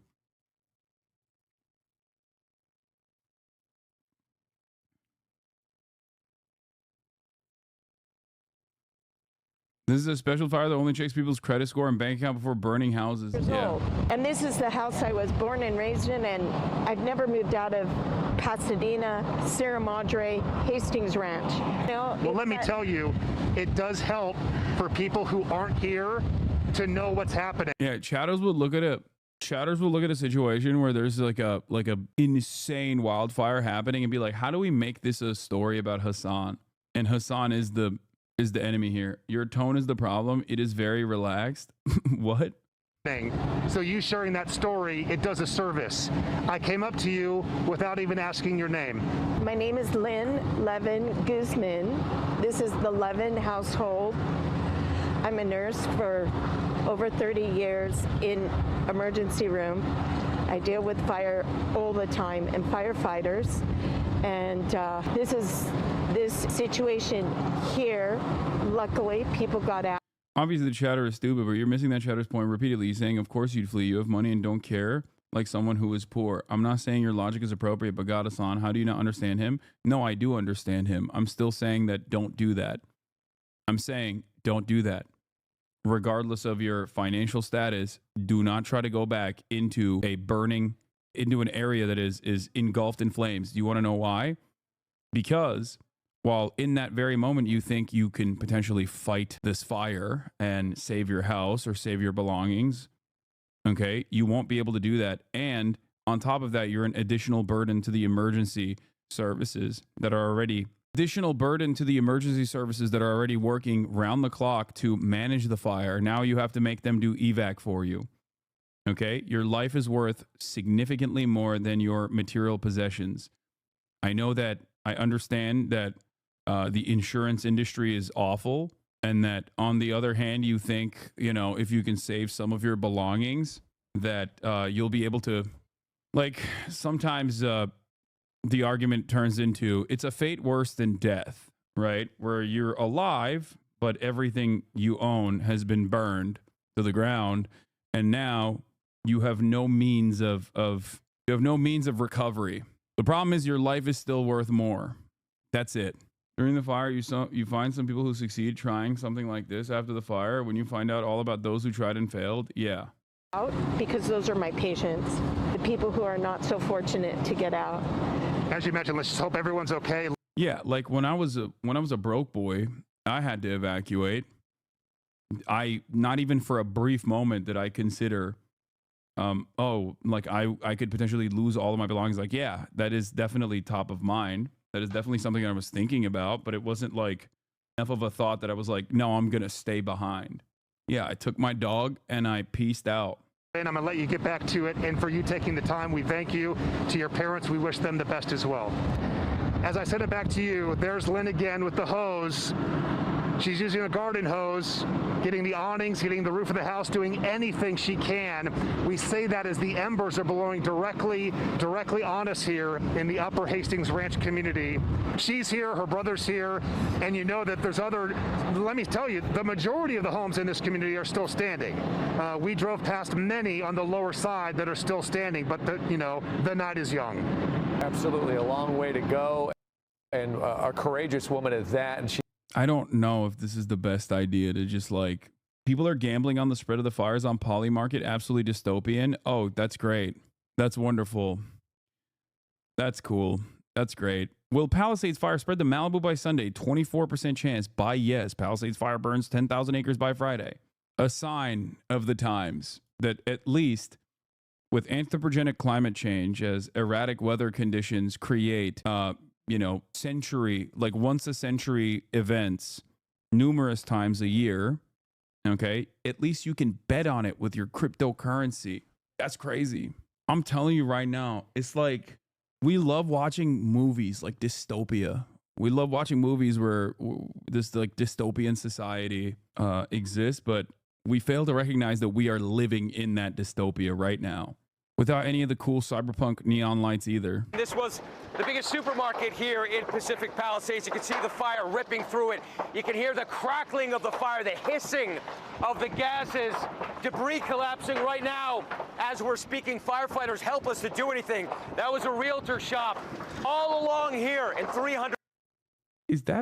Am I crazy or is that no, that's not a gas station. That's so close to that fire, right? There's no way that they're just chilling. 60 degrees. We're homes around here that have burned. I'm going to have our cameraman come here. There are other businesses across the street that are burning. And right now, across this area, firefighters just can't cope with the fact. Bro is surrounded 3 parts by fire, structural fires, right next to what looks like is a gas station. Looks like a drive-through fast food. Vastness of this fire. This morning, those apocalyptic scenes in Southern California, now under a state of emergency, with over 50,000 people forced to evacuate their homes. fleeing for their lives as fires burned across LA County. Multi-million-dollar homes incinerated one after the other. The largest fire tearing through the enclave of Pacific Palisades, one of the wealthiest in the country. It was fueled by historic winds, burning at a rate of 5 football fields per minute, gutting the Palisades high-end downtown area. 5 football fields per minute. Firefighters attacking the more than 2,900-acre wildfire from the ground and the air, but the fire exploding everywhere seemingly at once. Firefighters and locals overwhelmed.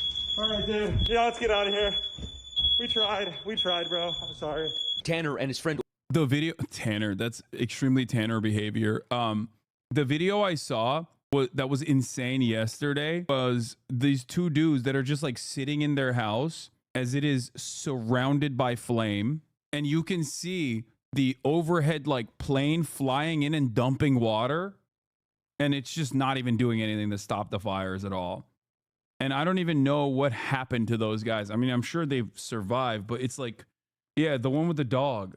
Yeah, I think this is the one. Yep, 2 men stuck at home. Also, what I have noticed is like these right-wing reactionary accounts like Street People of Los Angeles that are constantly complaining about how the police need to be more militant and more militarized are also complaining about Karen Bass underfunding the LAFD. Now, noticeably absent from their coverage is the additional $100 million that the police department got. Okay, so that's really interesting.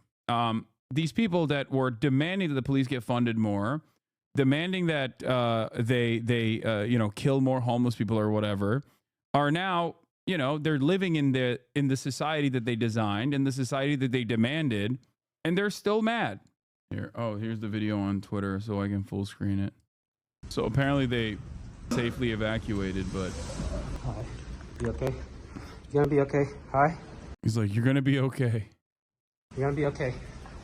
Look, you'll see the water being dumped on him too in a second. Oh, shit. It's crazy. Don't worry about that, dude. Look at that. Oh, shit. You see? Yeah. The plastic is gone, dude. Yeah. Fuck. Look at it. Yeah. Oh, shit. So, where's the gas? Outside. Okay, the gas is off right now. No, don't open the window. Don't open anything. Just stay over here. Fuck. To your other take earlier, you are right. Cars also suffocate. Therefore, if you don't evacuate and try to fend off looters, they will collect your burnt body inside your burnt car. Yep. These guys die? No. I think they got out. Meanwhile, of course, as always, while the unprecedented wildfires are ripping through the Los Angeles area and state wildfire fighting forces in the state of California also often have incarcerated workers making as little as under $6 a day. California has dozens of fire camps throughout the state for incarcerated people to fight wildfires. They work in hand crews to dig trenches, clear vegetation, and perform other dirty work to help make putting out fires possible. Despite the fact that these workers can make up nearly a third of the force battling the state's wildfires, 30%, they're paid between $580 and $1024 per day. The number of inmates willing to do this work has plummeted from a peak of more than 4,000 in 2005 to less than 1,800 today, even as fires have gotten deadlier. One former inmate firefighter wrote about his experience in 2021. The conditions in California prisons are so terrible that fighting wildfires is a rational choice. It is probably the safest choice as well. Still, at least 4 incarcerated firefighters in California have died in the line of duty in recent years as the state's fires have grown more aggressive and deadlier. Incarcerated firefighters are 8 times as likely to suffer from smoke inhalation as other firefighters. Federal wildland firefighters, meanwhile, have been used as a political football in recent years. After Biden raised starting pay for these workers to $15 an hour in 2021, the 2021 infrastructure law boosted their pay by as much as $20K. But hardline Republicans failed to make this bump permanent. So firefighters have been forced to lobby Congress against a $20,000 pay cut over and over again.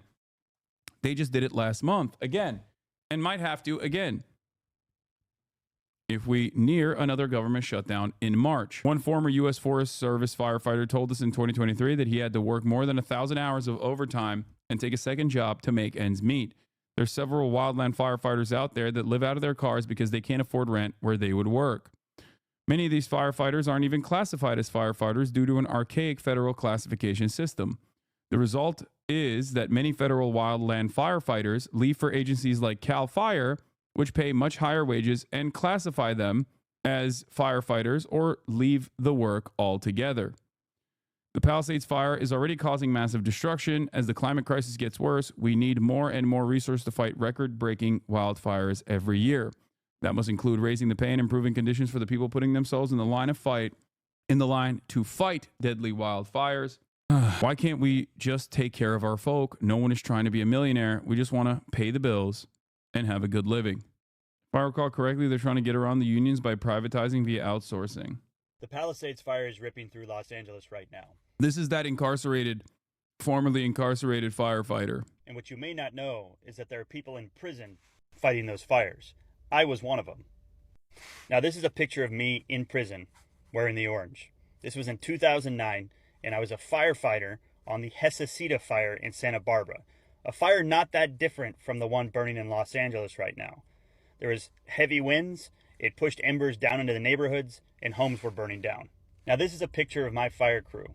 The dirty dude. My twin bro is a federal wildland firefighter for like 8 years. He makes a GS6 salary, which is like a janitor at the Pentagon, who should also make more. This is what we called ourselves. Crew 14-2 with the Los Angeles County Fire Department out of Francisquito. Every single person in this picture was in prison. That's me in the back right, standing. Now, 2 of the people in this photo are no longer with us, unfortunately. And one of the guys in this photo, all the way on the left, he's a firefighter today. He's a hotshot with the United States Forest Service. Now, when I was in fire camp, I got paid anywhere from $1.75 to $2.90 per day. And then when we went on a fire or any other type of incident, I made $1 per hour. Not very much money, but it was the highest pay number in the state of California at the time. I paroled from fire camp in 2012. For reference, the GS6 is around $38K to $50K, which is obviously not a livable wage, especially if you live around an area like California, Los Angeles, where there are a lot of oh my God. I don't want to move on to the conspiracy theories yet, dude. I don't want to do that to my brain so far. I already have a headache from all the toxic fumes that I inhaled earlier this morning while playing basketball outside like a dumbass with a very low air quality. Okay. Here's a good point that Ryan Grimm of Dropsite makes on his show, Counterpoints. Let's take a look. I think it's very difficult to look at Los Angeles in particular from inside of our perspective as Americans, because it's sort of like fish in water. Like, it just kind of is what it is. But if you try to step back and look at it from outside the United States or in a more objective way, what you see is a city that spends tens of millions of dollars on individual homes for individual people with the most lavish artwork and swimming pools and luxuries that anybody could possibly contemplate, say like 200 years ago, while talking about my house, starving kind of the rest of the city of needed public improvements so that people can actually move around efficiently, and so that public services are decently funded. And so we often say, well, can we afford an effective fire department? Can we afford better schools? The question that you might have to ask about Los Angeles in particular, and maybe the United States more generally, can we afford this billionaire class? Because we are the ones that have produced that billionaire class. It's our society, it's our system. We are somehow deciding or through not deciding, allowing this flourishing of this extraordinary inequality that is sucking up all of the resources that could be put in other directions. And the question is, can we afford it? And when you look at what's happening in Los Angeles now, to me it says, no, we can't afford it. Looking at you, yeah, I did it. I did it as a billionaire. I did it on purpose because I hate the working poor. Orly racing to. Yeah, I actually engaged in the secret reverse psychology. Where I routinely advocate to redistribute resources to areas of need, knowing full well that people will take the exact opposite opinion of mine. It's a real 5-head move. Yeah. All this time when I was telling you guys, when I was regularly advocating to fund these areas, harden the infrastructure, make better use of the resources that we have, that we collect. Okay. That was actually knowing full well that you guys would take the opposite position. I was making that advocacy known so that people would take the opposite opinion. Glad you and your fam are safe. Checked in to see if you all had to evacuate yet. No, we're good so far. You moves W brain. To escape the home surrounded by flames.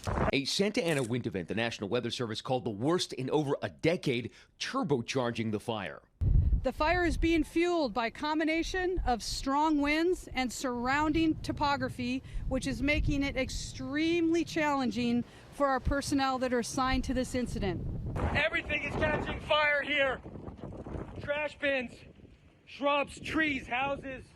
The smoke is unbearable at this point, and we've just seen 4 or 5 houses go up over the past few minutes here. The entire area here looks apocalyptic. And that wildfire sparing no one, no vehicle or structure safe across Los Angeles County, home to 10 million people. The fire so widespread, no word yet on deaths or injuries. A commercial aircraft flying over the area, capturing the magnitude of the massive fire. The homeowners are saying they're unable to access any exit routes. There's fire on both sides of the roads on Palisades. And right there on Sunset Boulevard, we saw the gridlock of drivers trying to flee the fire, abandoning their cars. But that made it impossible for firefighters to enter the fire zone, so a fire department bulldozer had to push dozens of the abandoned vehicles out of the way. This is Sunset Boulevard, right in the heart of Pacific Palisades. And all of these cars, including us at one point, were stuck in this gridlock. And in order for firefighters to actually get to the fires, they had to carve a path. And so a bulldozer literally shoved all of these cars to the side. You can see the bumpers ripped off, the scratches along the vehicles here. There's glass in the roadway. Dozens of homes obliterated by the flames as residents tried to flee. Flames inching up the hill of the Getty Villa Museum with more than 125,000 priceless artifacts at risk.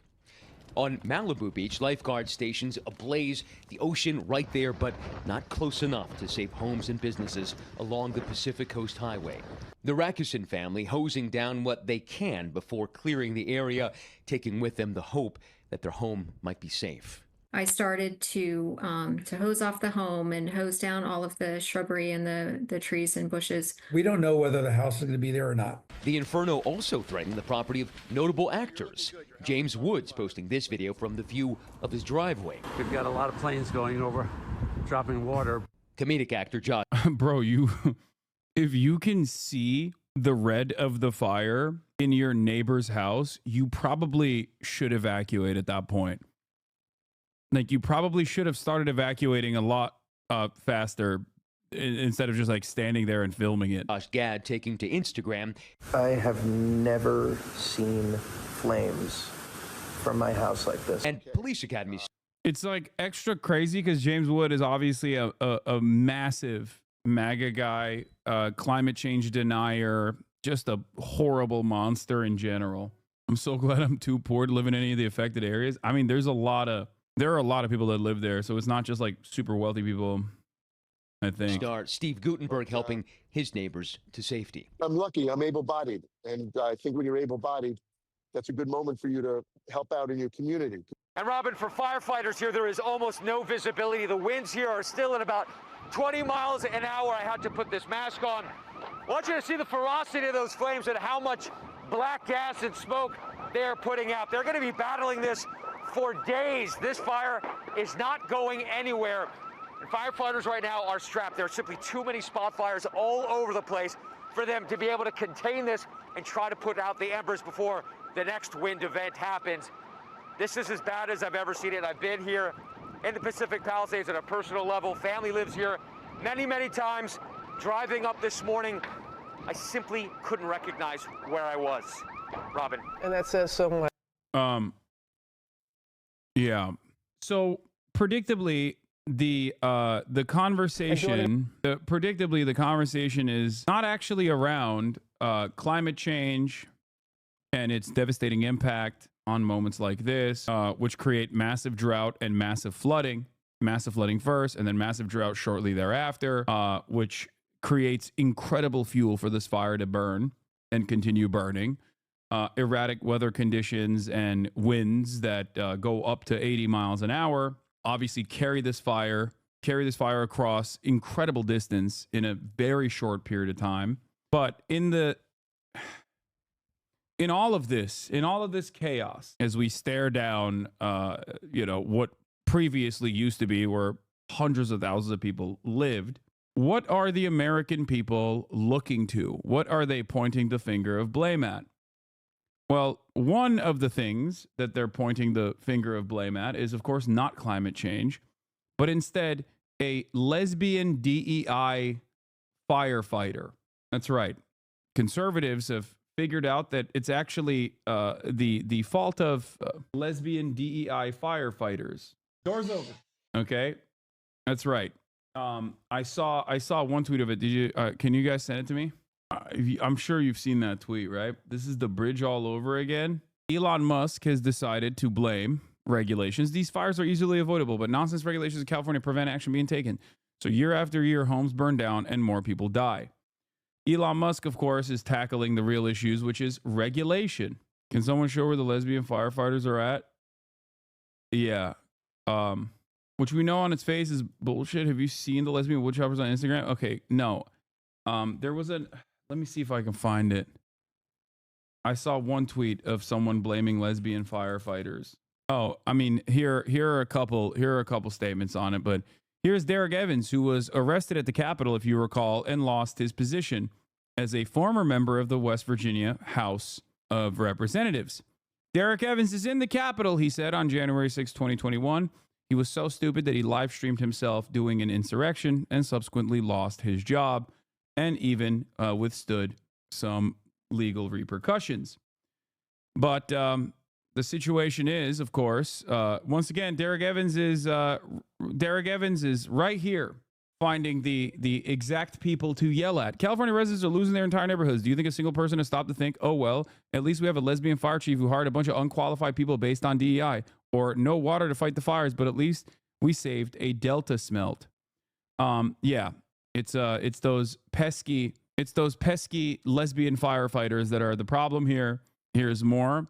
Luckily, Los Angeles has its first female and LGBTQ fire chief. Rob Taylor responds, and that's significant. Why? I don't know her, but I hope she was just the best person for the job. If not, the community pays the price. Here is Libs of TikTok also making sure that everybody understands that the fire chief is a lesbian and therefore bad at her job, and that's the reason why. And that's the reason why these fires are ripping through the Palisades. Our department is launching its first ever Diversity, Equity, and Inclusion Bureau. It is dedicated to ensuring a fair and equal workplace environment. Eyewitness News reporter Christian Cordero is live in North Hollywood with more on what it entails and why it's necessary.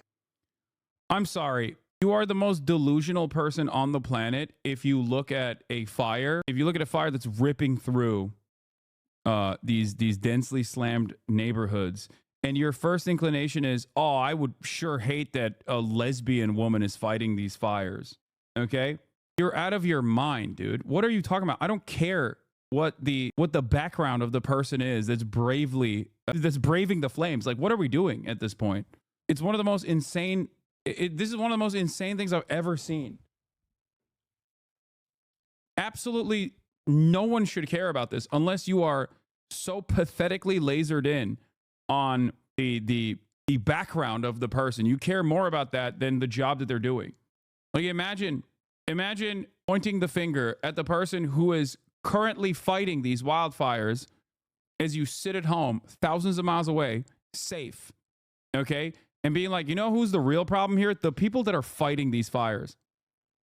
Los Angeles recently appointed its very first female LGBTQ fire chief with the goal of recruiting more women and gay firefighters. Like, who cares? We need more firefighters in general.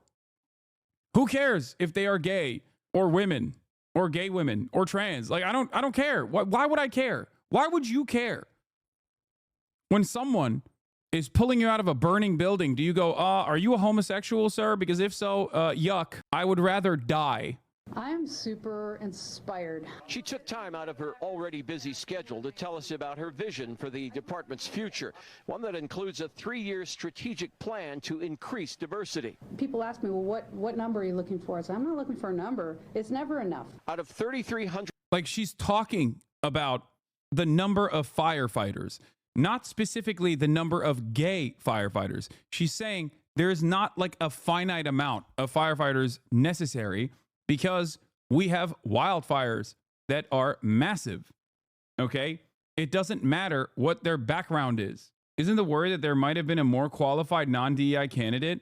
That is what they're trying to claim. But it is so stupid. It is so pathetically idiotic to make that assertion, especially when it comes to firefighting, especially when it comes to firefighting in a place like Los Angeles. Okay?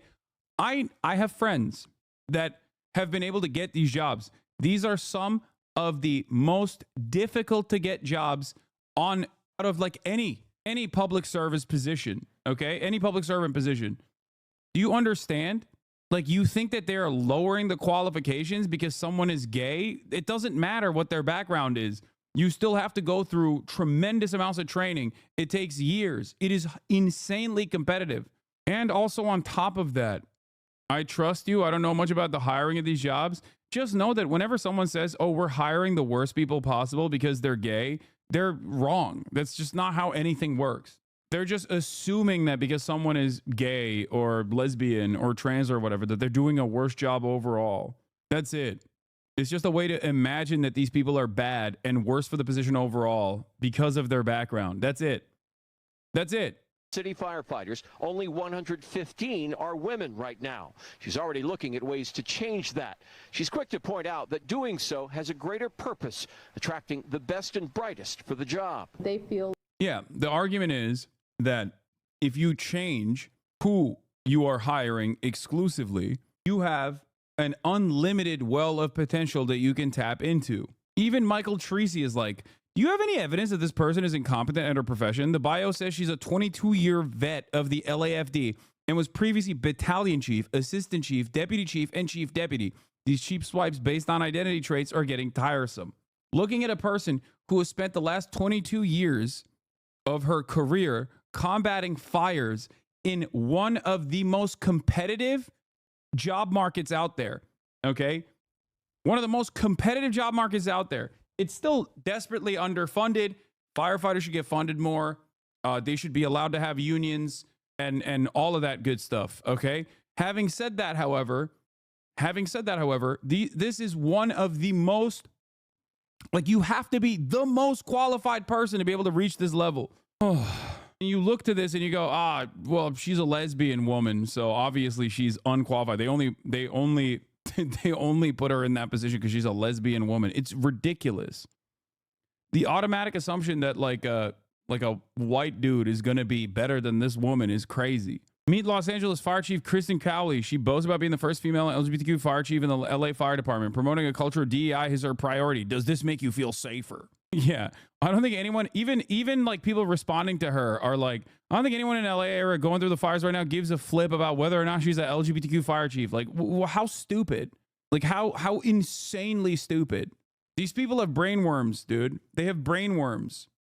Okay, like the first thing that you look to in a situation like this is whether or not a person that's like somehow responsible for the evacuation or the recovery efforts that are taking place, if they're gay or not, you're a psychopath.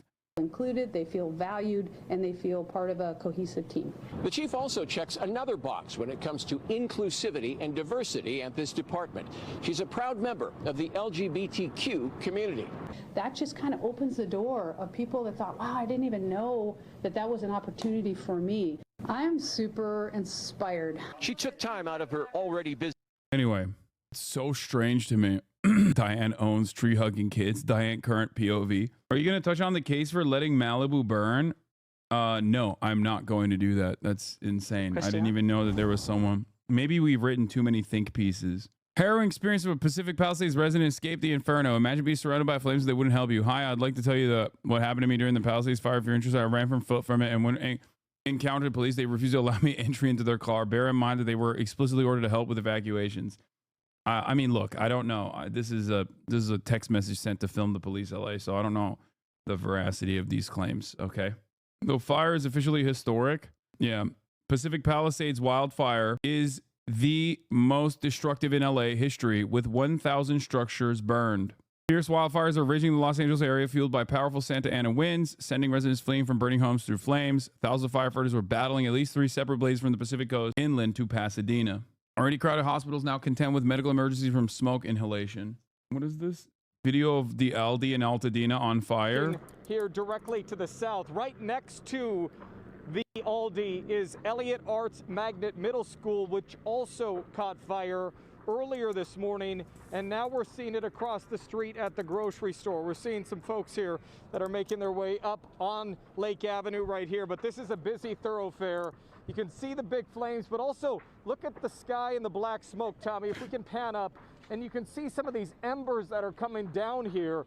And when I talked where we're looking here. What is this?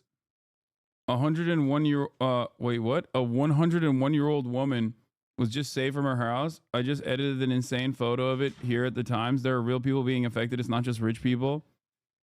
Yeah, that is insane. The Palisades fire has grown to more than 15,800 acres, according to CAL FIRE, the state's fire agency. I think headlines like this also cause people to go, all right, let it burn. You know what I mean? Some of the city's most expensive real estate is burning. Yeah, except there's also, there's also just like normal working class people that live there as well. It's not just the super wealthy people whose homes are burning.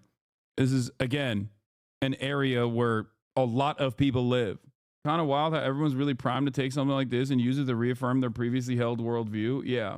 It is crazy how everyone in Los Angeles, like everyone living in the greater Los Angeles area, are lucky enough to look at the wind.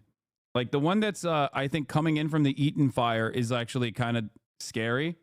But like, look at the wind conditions. Like they literally come in and just purposely push out the wildfire away from these areas where a lot of people live. Even more people live than like the Palisades. Your homeowner is showing? What? My homeowner is showing? What does that even mean? The same exact dynamic occurred in the 2017 Tubbs fire. I spent a lot of time telling people it wasn't just rich people having their lives ruined. Yeah. Yeah, I talked about this earlier as well, but 11 months ago, Los Angeles area got a year's worth of rain and faced life-threatening flooding and mudslides. Now, it's on fire after its driest start to a water year on record. Okay? Extreme drought and extreme flooding. That is climate change. Oh yeah, this is another crazy part about this as well. One billionaire couple owns almost all the water in California. In 1994, the Resnick secretly seized control of California's public water supply. Now their companies use 150 billion gallons every year while working class people suffer under drought conditions. Californians suffer through unprecedented drought. Oh damn, a second thought. Let's watch this. The billionaires who own your water. Billionaire couple owns a massive share of the state's water system, seized in a series of secretive meetings 2 decades ago. That system was largely paid for by the very taxpayers whose water these billionaires hold hostage. They're suggesting you're concerned primarily with your house, even though you're not remotely acted or said as such. Your chat is something.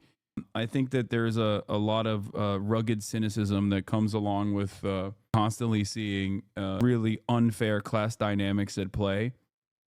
So oftentimes that cynicism, it turns into people making silly takes like this, making silly statements like this. Urban water systems are desperate for water, but in 2023, they'll receive just 5% of what they requested from the state. The Resnicks are the biggest farmers in California. As of 2007, they owned 4 San Francisco's worth of farmland, and nearly half of Americans buy at least one of their products. Their pistachios, their pomegranate juice, their mandarins, their flowers. It's all under one massive umbrella, the Wonderful Company, a privately owned company worth at least $5 billion. Excuse me, they're named the Wonderful Company, so obviously it can't be a horrifying dystopia. Like, they're not named the Evil Company, duh. Majority owners, the Resnicks, are worth at least $8 billion. How were they able to take over such a large percentage of what should be a shared public resource? This is The Classroom from More Perfect Union, and today we're looking at how the Resnicks got rich. Linda is a former child actress, the daughter of Jack Harris, a successful movie distributor of the 1950s, most well known for The Blob. Starring Steve McQueen and a cast of exciting young people. At 19, she founded her own advertising agency. Stewart was born to a middle-class New Jersey family and started his first business, a janitorial service, in grad school. He eventually acquired American Protection Services, a burglar alarm and security company.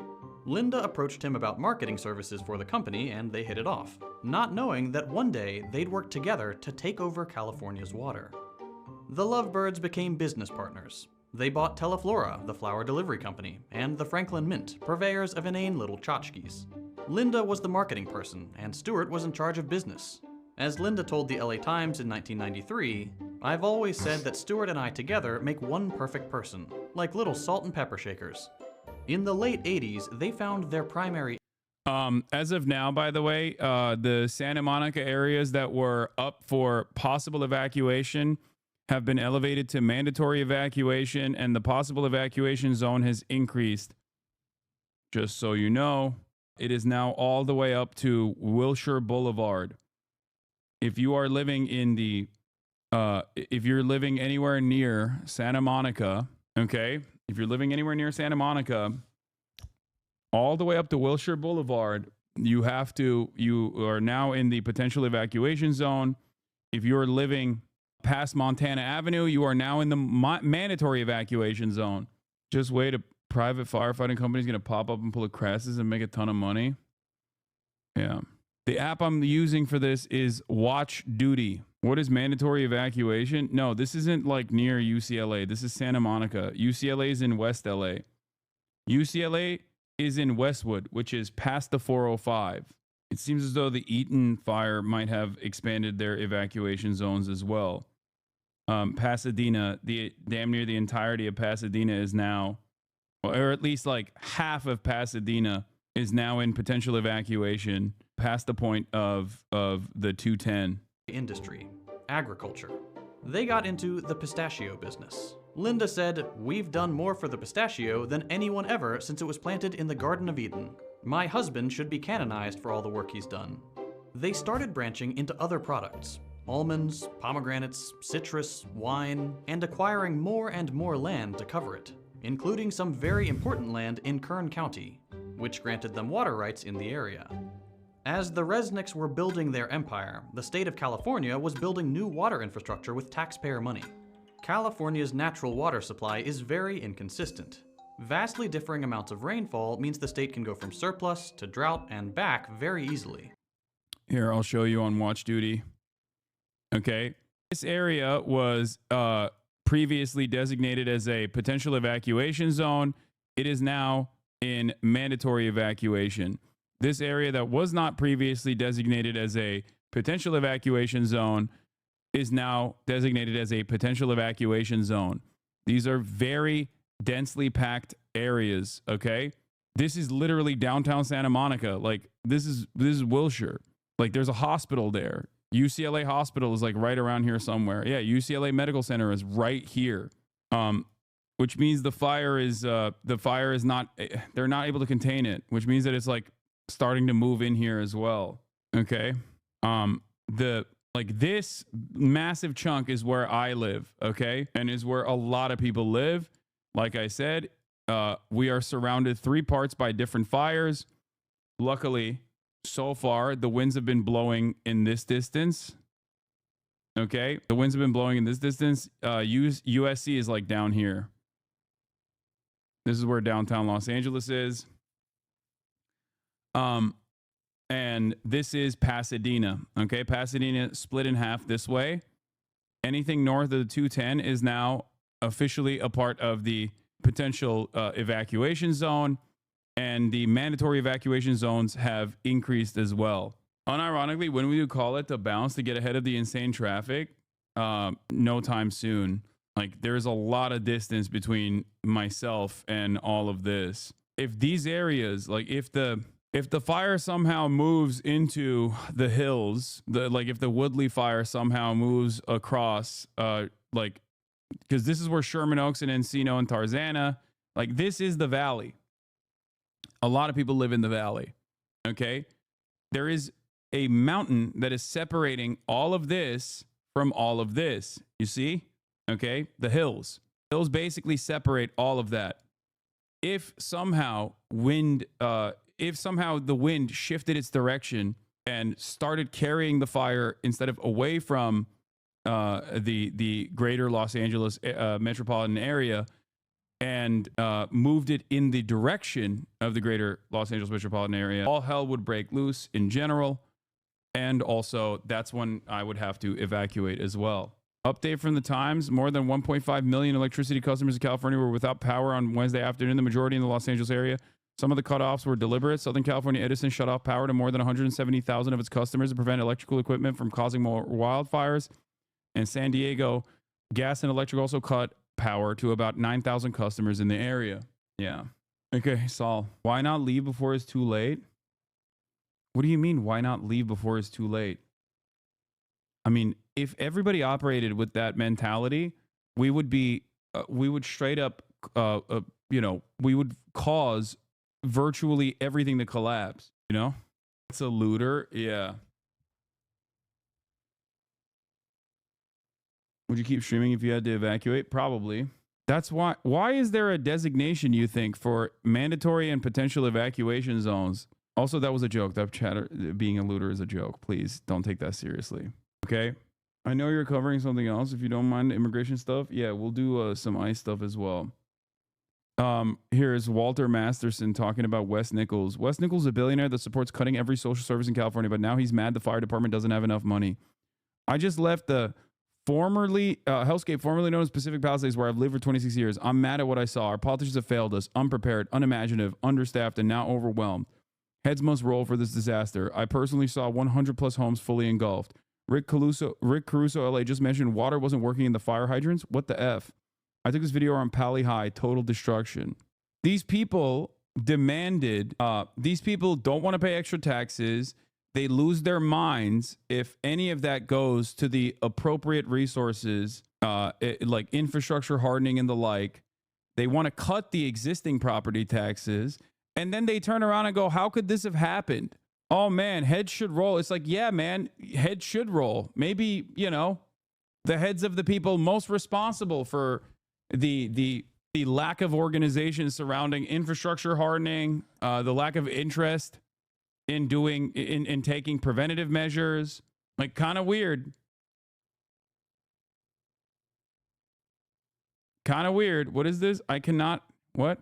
The remains of Pacific Palisades will get picked clean tonight.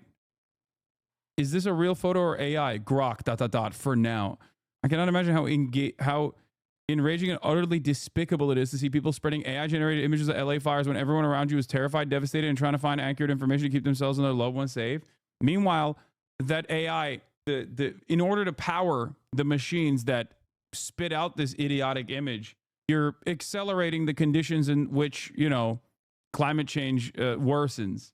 Anyway, one of the examples that I wanted to point to in terms of like our funding priorities is the fiscal year 2024 budget increases and decreases that Mayor Karen Bass made. Now, of course, the overall budget is massive. It's like 800 million spent on the collective total of like firefighting initiatives in the city and state. Having said that, however, it is still important to recognize that, oof, that was crazy. I just heard a crazy wind blowing something over. Still important to recognize that the Los Angeles, the Los Angeles budgets were changed in this past fiscal year. Karen Bass made some changes to the LA budgets this past year. She cut the fire department by $23 million while increasing the police department budget by $138 million. Many of that was following the notes, the demands made by those very same wealthy people who are now complaining. Okay? Just so you understand. Now, of course, $23 million is marginal, but I think it is more damning when you consider what the budget priorities look like. Here's the City of LA fiscal year 2024-2025 department operational budget increases and decreases. The police got $126 extra million. Down here, you notice that the fire department lost $17.6 million. Sanitation, $15 million. General services, $14 million. Street services, $21 million. The fire department was the second. The fire department got cut the second hardest, okay? Just so you understand what our spending priorities look like here in this big old city. LA Times editorial telling you like it is. As I said before, we're not in a recession. This is not COVID. This is a budget deficit we have made here in City Hall. The Los Angeles Times editorial board wrote, LA is broke and the budget crisis is self-inflicted.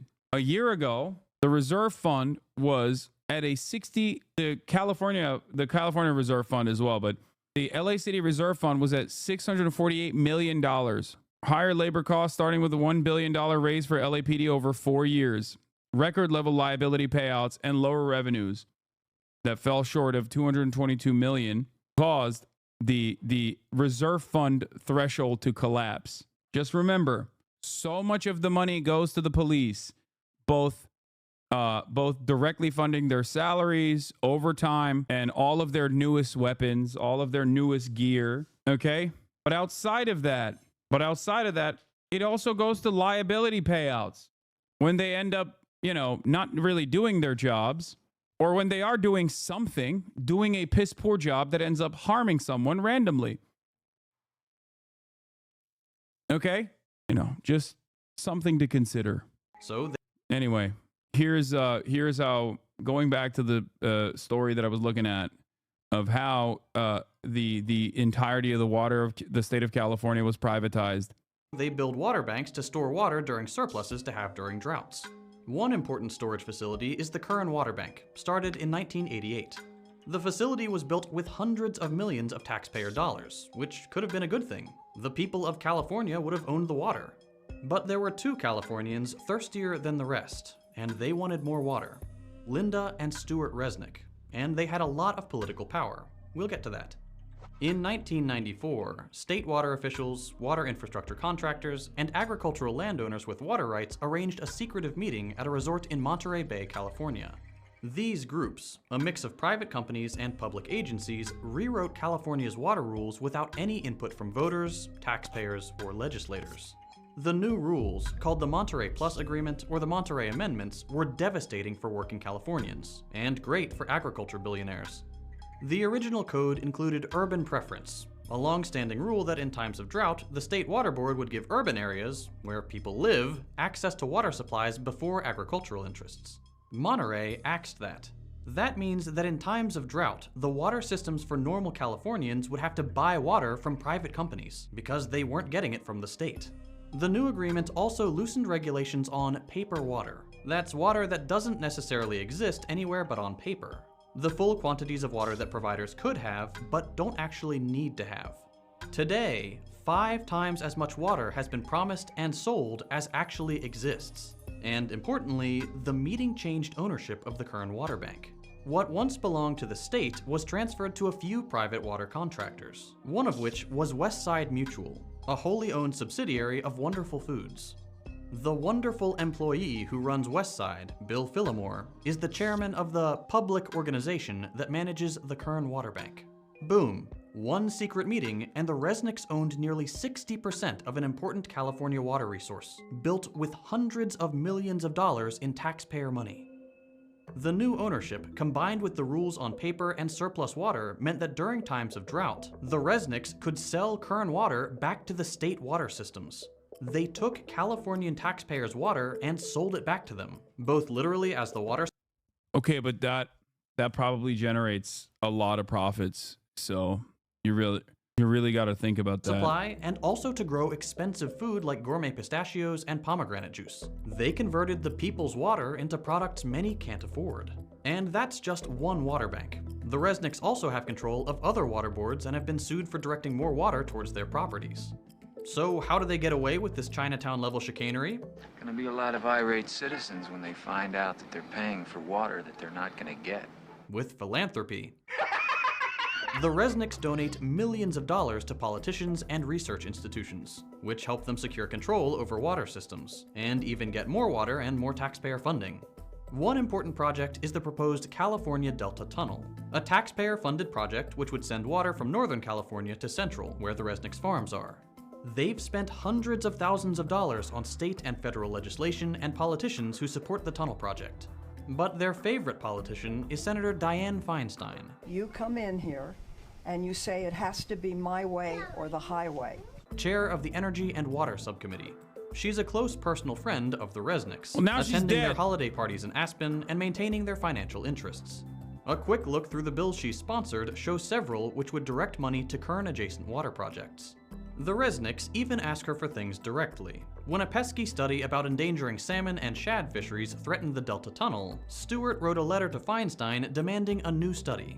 She immediately forwarded it to the Obama administration, who agreed to spend $750,000 on a new study. It returned the same results as the first one. Can't buy science. But the Resnicks have tried. They are among the top donors to the University of California system, with their donations focusing on agricultural and ecological studies. The Resnicks have basically bought entire departments who put out studies on how water systems should be managed, and where funding should go. That leads to even more federal and state taxpayer dollars being used to fix up what the Resnicks profit off of. This is all bad for California, even in a capitalistic sense. Agriculture uses 80% of California's water, but only represents 2% of its GDP. The Resnick's water monopoly is just one way their quest for wealth hurts the rest of us. They allegedly lobby for increased tensions with Iran to keep embargoes on superior Iranian pistachios. Their giant crops lead to monocultures which kill important pollinators. They siphon taxpayer dollars into the company town charter schools they own, set up to train children to work for their farms. And of course, like any company of this size, they exploit their workers. We need to treat— Okay, but the GDP. But the GDP, chat. No one is thinking about the GDP. Water for what it is. These guys are patriots for keeping it up. Keeping it a up. necessary public resource, Making a sure human it's right, so high. and something that shouldn't be owned by anyone, and work towards legislative change that stops people like the Resnicks from stealing it.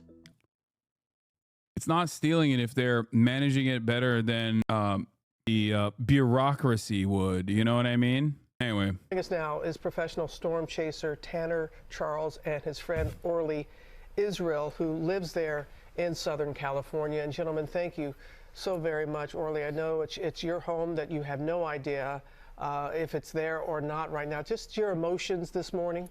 Could you share that, Orly? Yeah, I mean, I'm just in disbelief right now watching Matt. He's blocks away from where I live, and just praying that my house is still there and knowing that so many people I know and love have just lost everything is— I don't even know what to say. Yeah, it is unimaginable. And Tanner, I know you were the one who captured the video that we've been showing of when you all were, the flames were closing in and you were leaving your friend's Orly's house. Can you take us through those moments, Tanner? Yeah, absolutely. Just like being in the town and just knowing that Orly was living in this neighborhood. I came up just to document the fire, but then ended up running into him just out of happenstance. And so we went up and observed the fire as it crept closer to the neighborhood. As things got closer, we ended up going back to his house and another friend's house that lives a couple blocks away. And we were just preparing the house. We were just like, putting water on all the bushes and on all over the house. We were taking, cushions off, anything that was flammable, just trying to do our best to make sure that the house was as fireproof as possible. But then, as you can see in the video, it got to be too much, and we just, we had to leave. It just wasn't safe anymore. No, and you had to leave. And Tanner, I heard when you were saying we tried, and you all, as you just described, did everything you possibly could to help with your friend there. And Orly, what was going through your mind when this all was happening? I fought as best I could. I was blazing that fire with a garden hose until I couldn't get close to it. My eyes are still stinging from the smoke and the flames, and so I put up the best fight I could, and I gave it all I had. And that's all you can ask. And we've heard, Orly, from Matt, from so many people who live there, but they have never seen anything. Yeah, I saw the Kayson's house burn down.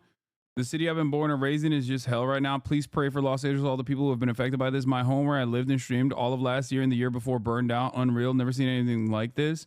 Be safe, everyone, and thank you for all the first responders who are putting their lives on the line, saving people. It's crazy, man. It's just like accidents are always going to happen. Natural disasters are always going to happen, but there are initiatives. Just evacuated from Santa Monica off of 7th and Wilshire. The 10 is chaos right now.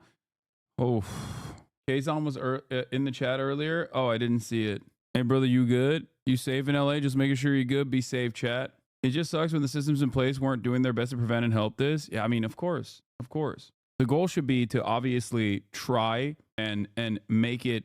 The goal should be to try and reduce the number of casualties in situations like this. But there's so many issues, dude. It's like it's bad planning, bad management, no interest in hardening the infrastructure, no interest in like making sure that there's better prevention and then better methods of combating, more firefighters, better equipment. Was this another PG&E fire? We don't know. I don't know yet. We don't know how the fire started. Like this before. Do you share those sentiments? This is wild. I know people who live in the mountains who have fought back fires, but never seen fires just destroy, completely level an entire neighborhood, entire city like this. PG&E is a massive utility. PG&E is a massive utility that's responsible for a number of different wildfires. But I don't know. There's PG&E in Southern California. I don't know why you guys are saying we don't have it. Yes, we do. Pacific Gas and Electric. No, we have PG&E. We have SoCal Edison, but we also have PG&E in certain Clueless. LA is SoCal Edison. Different part. No, there is not. Their service area goes to Bakersfield before SoCal Gas takes over for SoCal. SoCal Edison, SoCal. Am I crazy? I feel like we have LA DWP and SoCal Gas or SoCal Edison. Los Angeles Department of Water and Power. And then I've done contract work for PGE. They don't have SoCal Utilities. How does a company start wildfires? I mean, I've covered this before, but basically knowing that there are crazy wind conditions up in the mountainside or around like densely populated or around dense shrubbery, your electrical lines have the capacity to fall and cause a spark or cause that shrubbery to light on fire. Now, for that reason, you have to constantly ensure that there is maintenance going on. There are numerous different ways of doing it. There are ways of like either engaging in rolling brownouts or blackouts, which they do from time to time, but that's like a last response. But what you can do is make sure that if the power line is downed, in the process of the power line downing, I think there's like some technology that's supposed to just immediately shut off the power to the power line so that it doesn't cause any sort of like electrical fire. You also have to constantly make sure, like, for example, you've probably seen this without even recognizing it. Sometimes you'll see a power line and there's a tree literally on it. Like there is a tree and there's leaves and just like green stuff on the power line. Like that's not supposed to happen. That means that they have not actually maintained that power line by making sure that nothing touches it. Okay, so that's another way that you need to do proper maintenance, which they don't. There's also different methods. I feel like LA has earthquakes, so I think that's part of the reason why they don't put the power lines underground, right? Chat, isn't that one of the reasons? I think that's if I remember correctly. But like obviously they have earthquakes and landslides and whatnot. But normally you can also put the power lines under rather than have them be above ground. It just also is incredibly expensive. I think the number one reason why they don't do it is because it's too expensive to just like reroute all of the electrical grid and put it underground. Tokyo's putting power lines underground because they have earthquakes.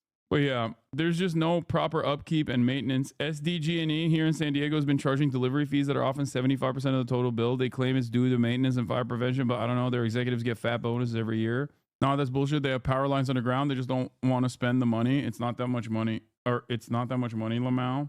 Yeah. The problem is that wind pushes the trees against the fires, and I bet the power company tried to cut those trees, but neighbors probably stopped them.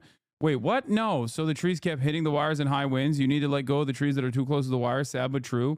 Yeah, I doubt that it was the neighbors that were like, hey, don't cut those trees.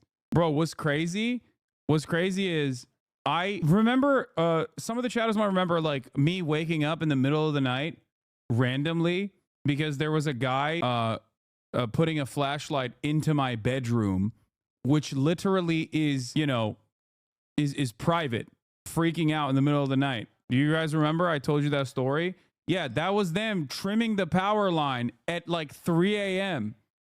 And I'm glad that they did that, even though it was a terrifying situation, because I was like, what the hell? Like, what, there's no one supposed to be in my backyard. Like, what is happening? Like, they're not supposed to be on the second floor either. But it was because there was a dude on a bucket chopping the, chopping the trees. And the notion that people have a say in those trees getting cut or not is so stupid. They don't have a say at all. Okay? It's more so that there are so many instances of this, like overgrown shrubbery around the power lines, that they just can't get to it at all or don't care to. It's too costly. And it's, at the end of the day,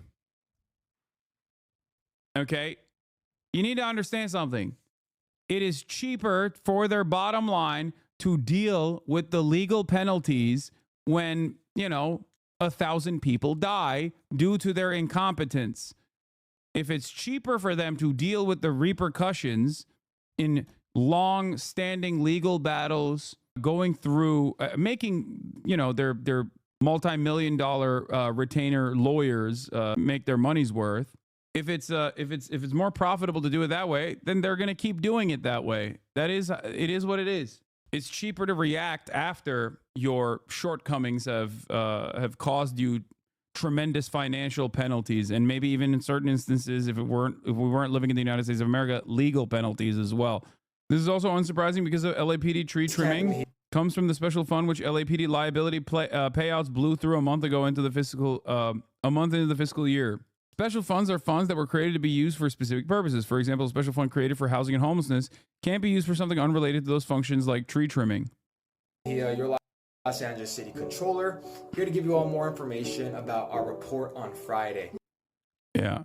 Next steps are to get the departments in charge of these special funds and elected officials to push for these funds to be used based on the special fund's purpose. The unspent money. We analyzed the $5.43 billion held in 661 special funds and discovered 203 funds totaling $73 million with no activity for the last 2 years. We recommend the city put to use 51 million of these funds, including 10 million for housing and homelessness. This is from 2023. Yeah, I know. Oh my God, LA on fucking fire? What the fuck? Go send Ukraine $1 trillion to fast. What? Okay. In the long term, waiting for disaster to happen is more expensive, but in the short term, it is cheaper. And most companies nowadays are only focused on yearly profits and stock gains. No, quarterly, not even yearly. It's all short term profit seeking all the way up and down. Okay. And this is the predictable result. Tanner, what about you? Because I think you're from Minnesota. You're a professional storm chaser out of Minnesota. You happen to be there. You wanted to help as much as you can. You've seen a lot of different type of disasters, and you don't compare despair. Whatever disaster for the person's going through it is devastating. But can you put into words what you've seen compared to other things that you've seen? Yeah, so I mean, I've been storm chasing for 16 years and I've come across, devastation in towns and different things, but fires are just a different animal. As far as local taxing goes, the Israel in this equation is the police department. Okay. Everybody always likes to make the joke like, oh, another $10 trillion to Israel. But in terms of local funds, like state level and anything beyond state level, like city level funds, the Israel of the equation is the police department. Okay. Which is something a lot of you need to understand, because many of you make this joke about foreign policy, and it's true. Okay. But just remember that at your local level, the Israel of the equation is always the police department. An evacuation warning has been requested for additional zones. This time around the Lydia fire, which is at 50 acres. What the hell? That's further up north. Like it's another 50-acre fire that's even further up north from Eaton, the Eaton fire. It's just so erratic, and you're experiencing it all in real time usually. And so when we're out there, it's just the landscape shifts constantly as time goes on, and you're seeing people like, you know, evacuate right in front of your eyes. You're seeing people like, you know, tossing things in their car and leaving and stuff, and you're seeing, you know, just hearing all the different like sirens and everything. It's just such a chaotic environment. But keeping a level head is really what helped us to stay calm and to really understand like what we needed to do, and also just being aware of the factors of like the wind and which direction we were. And I was always keeping tabs to make sure that we were in a safe position and until the last second until we had to leave. So it was, yeah, it's unreal. It's unreal. It's unreal for us seeing it. I can only imagine what it is for you living, as you said, in real time, going through that. Gentlemen, thank you so very much for thank you so much, and appreciate all that. Of course, Donald Trump, where in the endless well of depravity and mania, we covered some people immediately rushing to be like, you know why this happened? Because the fire chief is a lesbian. DEI equals die, they said. I didn't get to the conspiracy angle yet. Okay. Which is also, you know, I don't think I have the mental bandwidth to be able to cover the conspiracy angle. I'm not going to lie. But we will get there as well. Orbs, as always, are seemingly responsible. Luckily, I painted the roof of my house blue, so space lasers won't get me. But Donald Trump decided to once again, just like everything else, turn this around into a partisan issue. This time, gruesome Governor Gavin Newsom is responsible. Donald Trump is now weighing in on the horrific fire. Are you familiar with Kenneth Maya previously? Yes, I was. I heavily favored him and pushed for him to win the comptroller position. Chatter. Kenneth is the man. Yes. Fires in Los Angeles County, and he's laying the blame on Kenneth is a friend of the show. California's Democratic governor.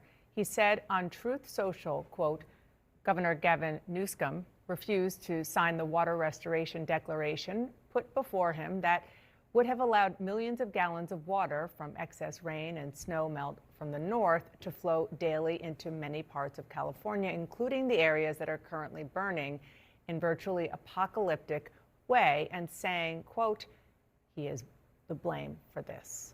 I want to bring in an exceptional group of reporters here. Tamara Keith of NPR, Leanne Caldwell of The Washington Post, and Nia Malika Henderson of Bloomberg, and of course, CNN. What a day. News scum. I want to start with you, Tamara, because you cover the White House, the outgoing and the incoming, obviously.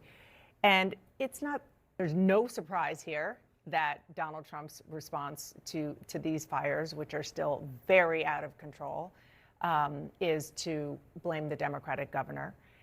We saw when he was in office the first time around, when there were fires, he blamed him for different aspects, or the other governor for different aspects, including not raking the forests and so forth. Can you just kind of, knowing a little bit about this, put into context, never mind the sort of the politics and the questions of the timing of it, but the substance of his accusation? Yeah, so what he's talking about is an endangered fish that is at the center of a very long water war in California about how much water can flow out of the delta in Northern California and go to Southern California. Trying to explain water politics in California is almost impossible. It goes back generations, and this tiny smelt is part of it. I think that the larger issue here is that the future president is seemingly trying to start a feud with the governor of a state in the middle of a crisis, a crisis that is being driven by Santa Ana winds, and the fact that it hasn't rained. And it hasn't rained. It's been very dry in California. This is a dynamic that has existed in this state forever. It's why You know, it is a beautiful state, and it is also a state of tragedy repeatedly. I should say I grew up there too. So getting to the water. Hasanabi, you're just a liberal and don't know anything. I mean, you're right. I don't know anything. You're wrong. I am not a liberal. Component. Absolutely. It's not just a California thing. It's an entire Southwest We have a thing. California girl. Kind of a really cynical question, but do you think these fires have destroyed Gavin Newsom's chances for 2028? I think Gavin Newsom's chances for 2028 were already destroyed because of the fact that a lot of people hate him for both, you know, silly reasons, woke and gay California, and for good reasons, an exploding housing market crisis that has created one of the worst homelessness crises in the country.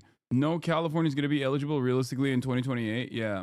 Or California, or, and this is perhaps a much scarier prediction, a Californian will win, but it will be similar to the Californians that have won in the past. Two very notorious politicians from the state of California have become very infamous presidents, both Nixon and Ronald Reagan. California used to be a red state, so we could get a Californian president.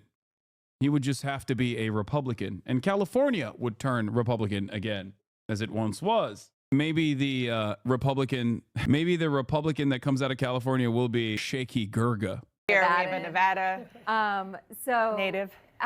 Yes, there are absolutely politics involved in water control and how this water is used in California and elsewhere in these states that are thirsty, are very thirsty. But usually what happens, as we all know, when there is a national and natural disaster is that you reach out to the leaders of the state, you offer them public support and assistance, you say good things about them. Now is usually not the time for politics, but as we all know, we have lived through this once. That is not usually how Donald Trump operates. There had been reporting, even recent reporting, that said that during past natural disasters, when Donald Trump was in office, that he would ask his team how many people supported him in that state and what else they could do for him in order to receive federal funds and federal assistance. So, yeah. And I just want to say, I did reach out to Governor Newsom's office to see if he wants to respond. It would not be surprising if he didn't. He has a huge crisis on his hands. He was at a press conference last night talking about the gratitude he has from President Biden, still the current president, who has offered federal assistance as much as he needs. Yeah, and the question is, you know, on the campaign trail, I think it was in October of 2024, Donald Trump was saying that if he got reelected, that he could. Karen Bass gets cornered by Sky News. Oh, damn. Citizens an apology for being absent while their homes were burning. Dude, what's up with Sky News? They got some daggers out there, man. They did this in like NOLA too. This is the second time I'm seeing Sky News just absolutely eviscerate a local authority on Maine. They always have the most aggressive, like Scottish sounding guy you've ever seen be like, what do you have to say? What do you have to say about the people who've lost their homes due to your incompetence? Do you regret cutting the fire department budget by millions of dollars, Madam Mayor? Woohoo! Goddamn! Goddamn! Do you regret it? Huh? Do you regret it? What are you doing, Karen? Have you nothing to say today?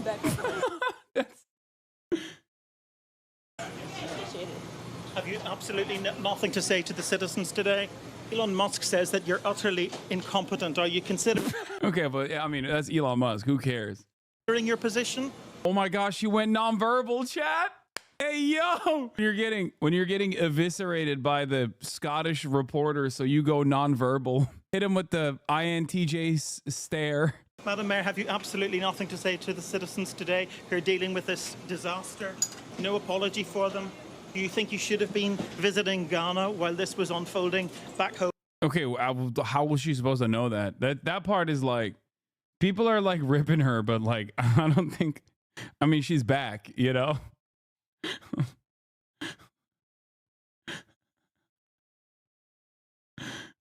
It's just, I'll be fair. Listen, I think it's totally fair. I think it's totally fair to rip her about, you know, misallocation of funds or whatever.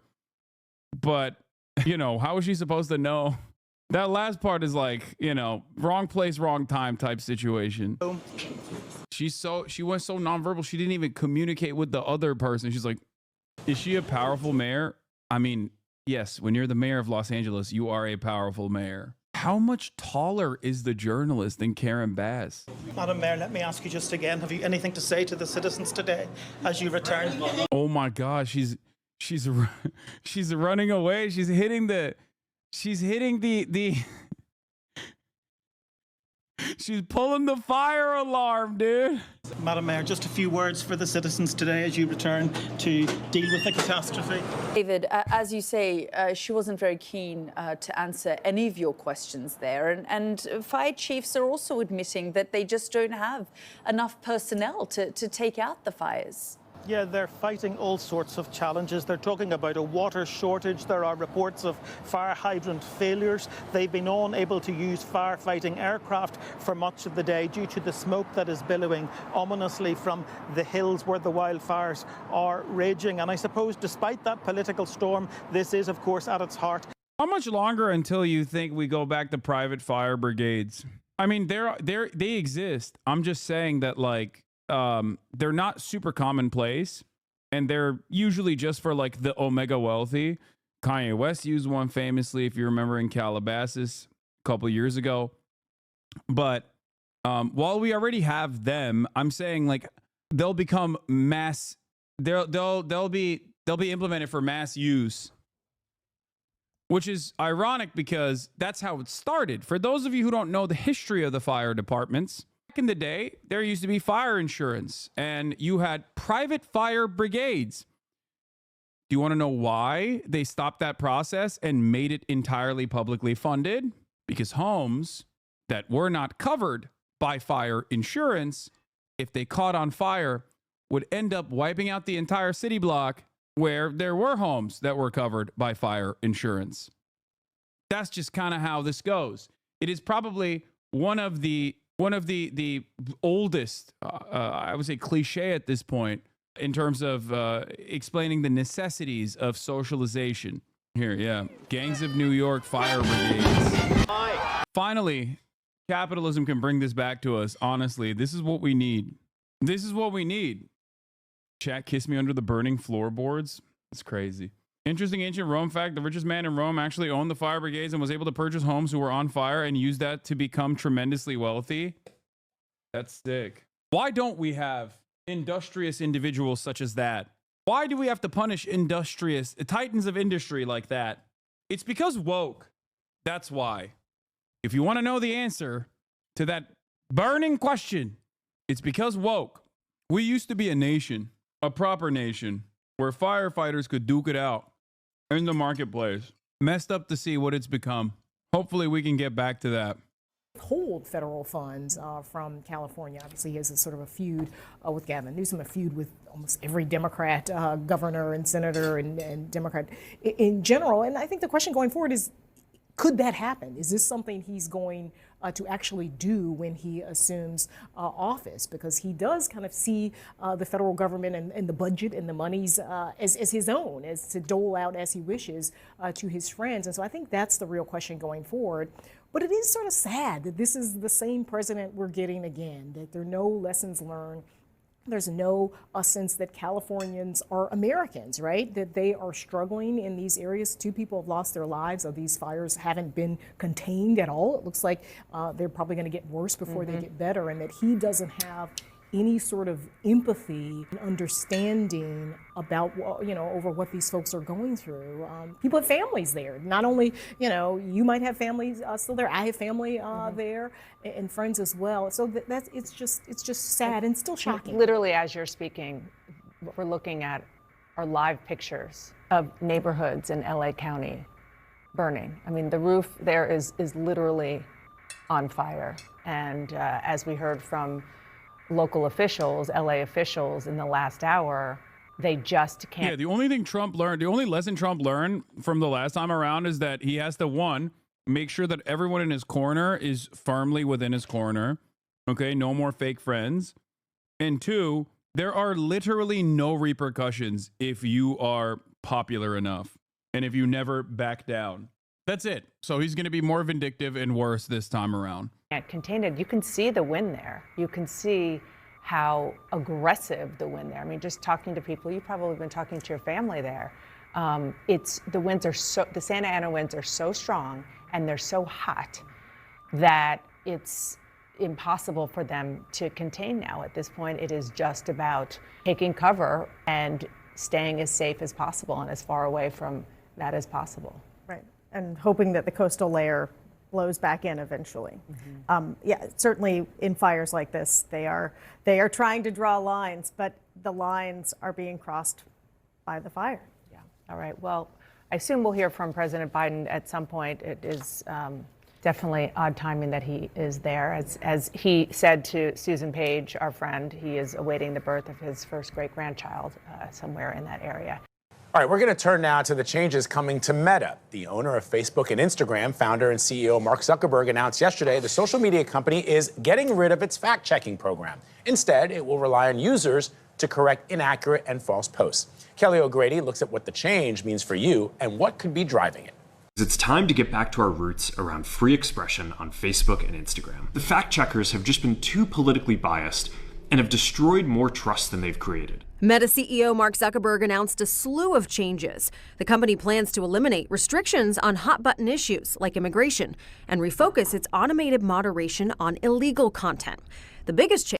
I don't understand, what kind of moderation was already happening on Facebook, considering everything I know about how Facebook operates, what it looks like. It was a primary source of radicalization for many of your family members over the age of 50.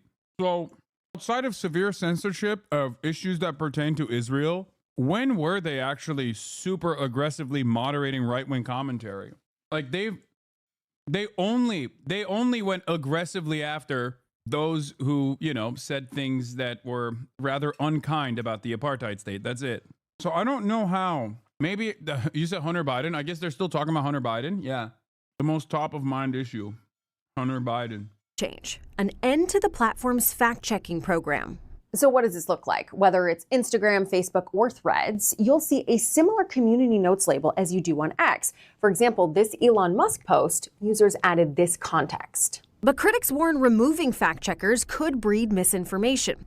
The International Fact-Checking Network, one of the third parties used by Meta, tells CBS it's unfortunate that this decision comes in the wake of extreme political pressure. But some are cheering the move, including President-elect Trump. Honestly, I think they've come a long way. Meta, Facebook. I think he's directly responding to the threats that you have made to him in the past with these questions. Yeah, probably.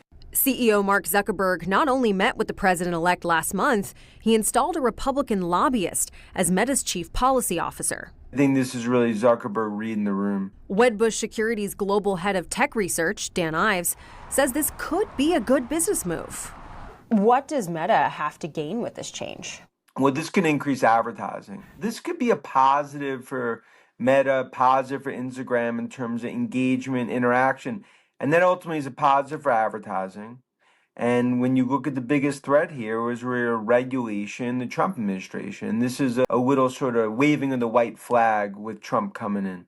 And in this new Trump era, add UFC president and CEO Dana White to Meta's makeover. Zuckerberg has announced White, who is one of President-elect Trump's biggest surrogates, will be on its board of directors. And it's part of a broader shift we're seeing in the tech business community. Amazon is licensing a documentary on Melania Trump and others. Big tech titans, they're donating to the president-elect's inauguration fund. This is a business decision. That's nothing more, nothing less. It definitely Nothing is. more, nothing less. That's what gets lost when it comes to these. What do you mean?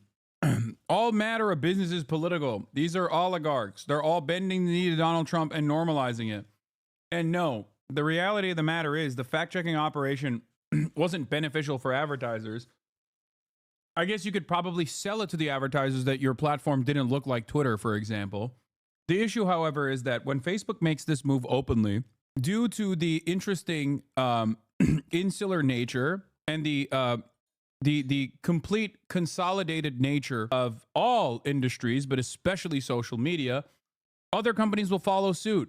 And basically what's going to end up happening is it will normalize supercharged right-wing misinformation.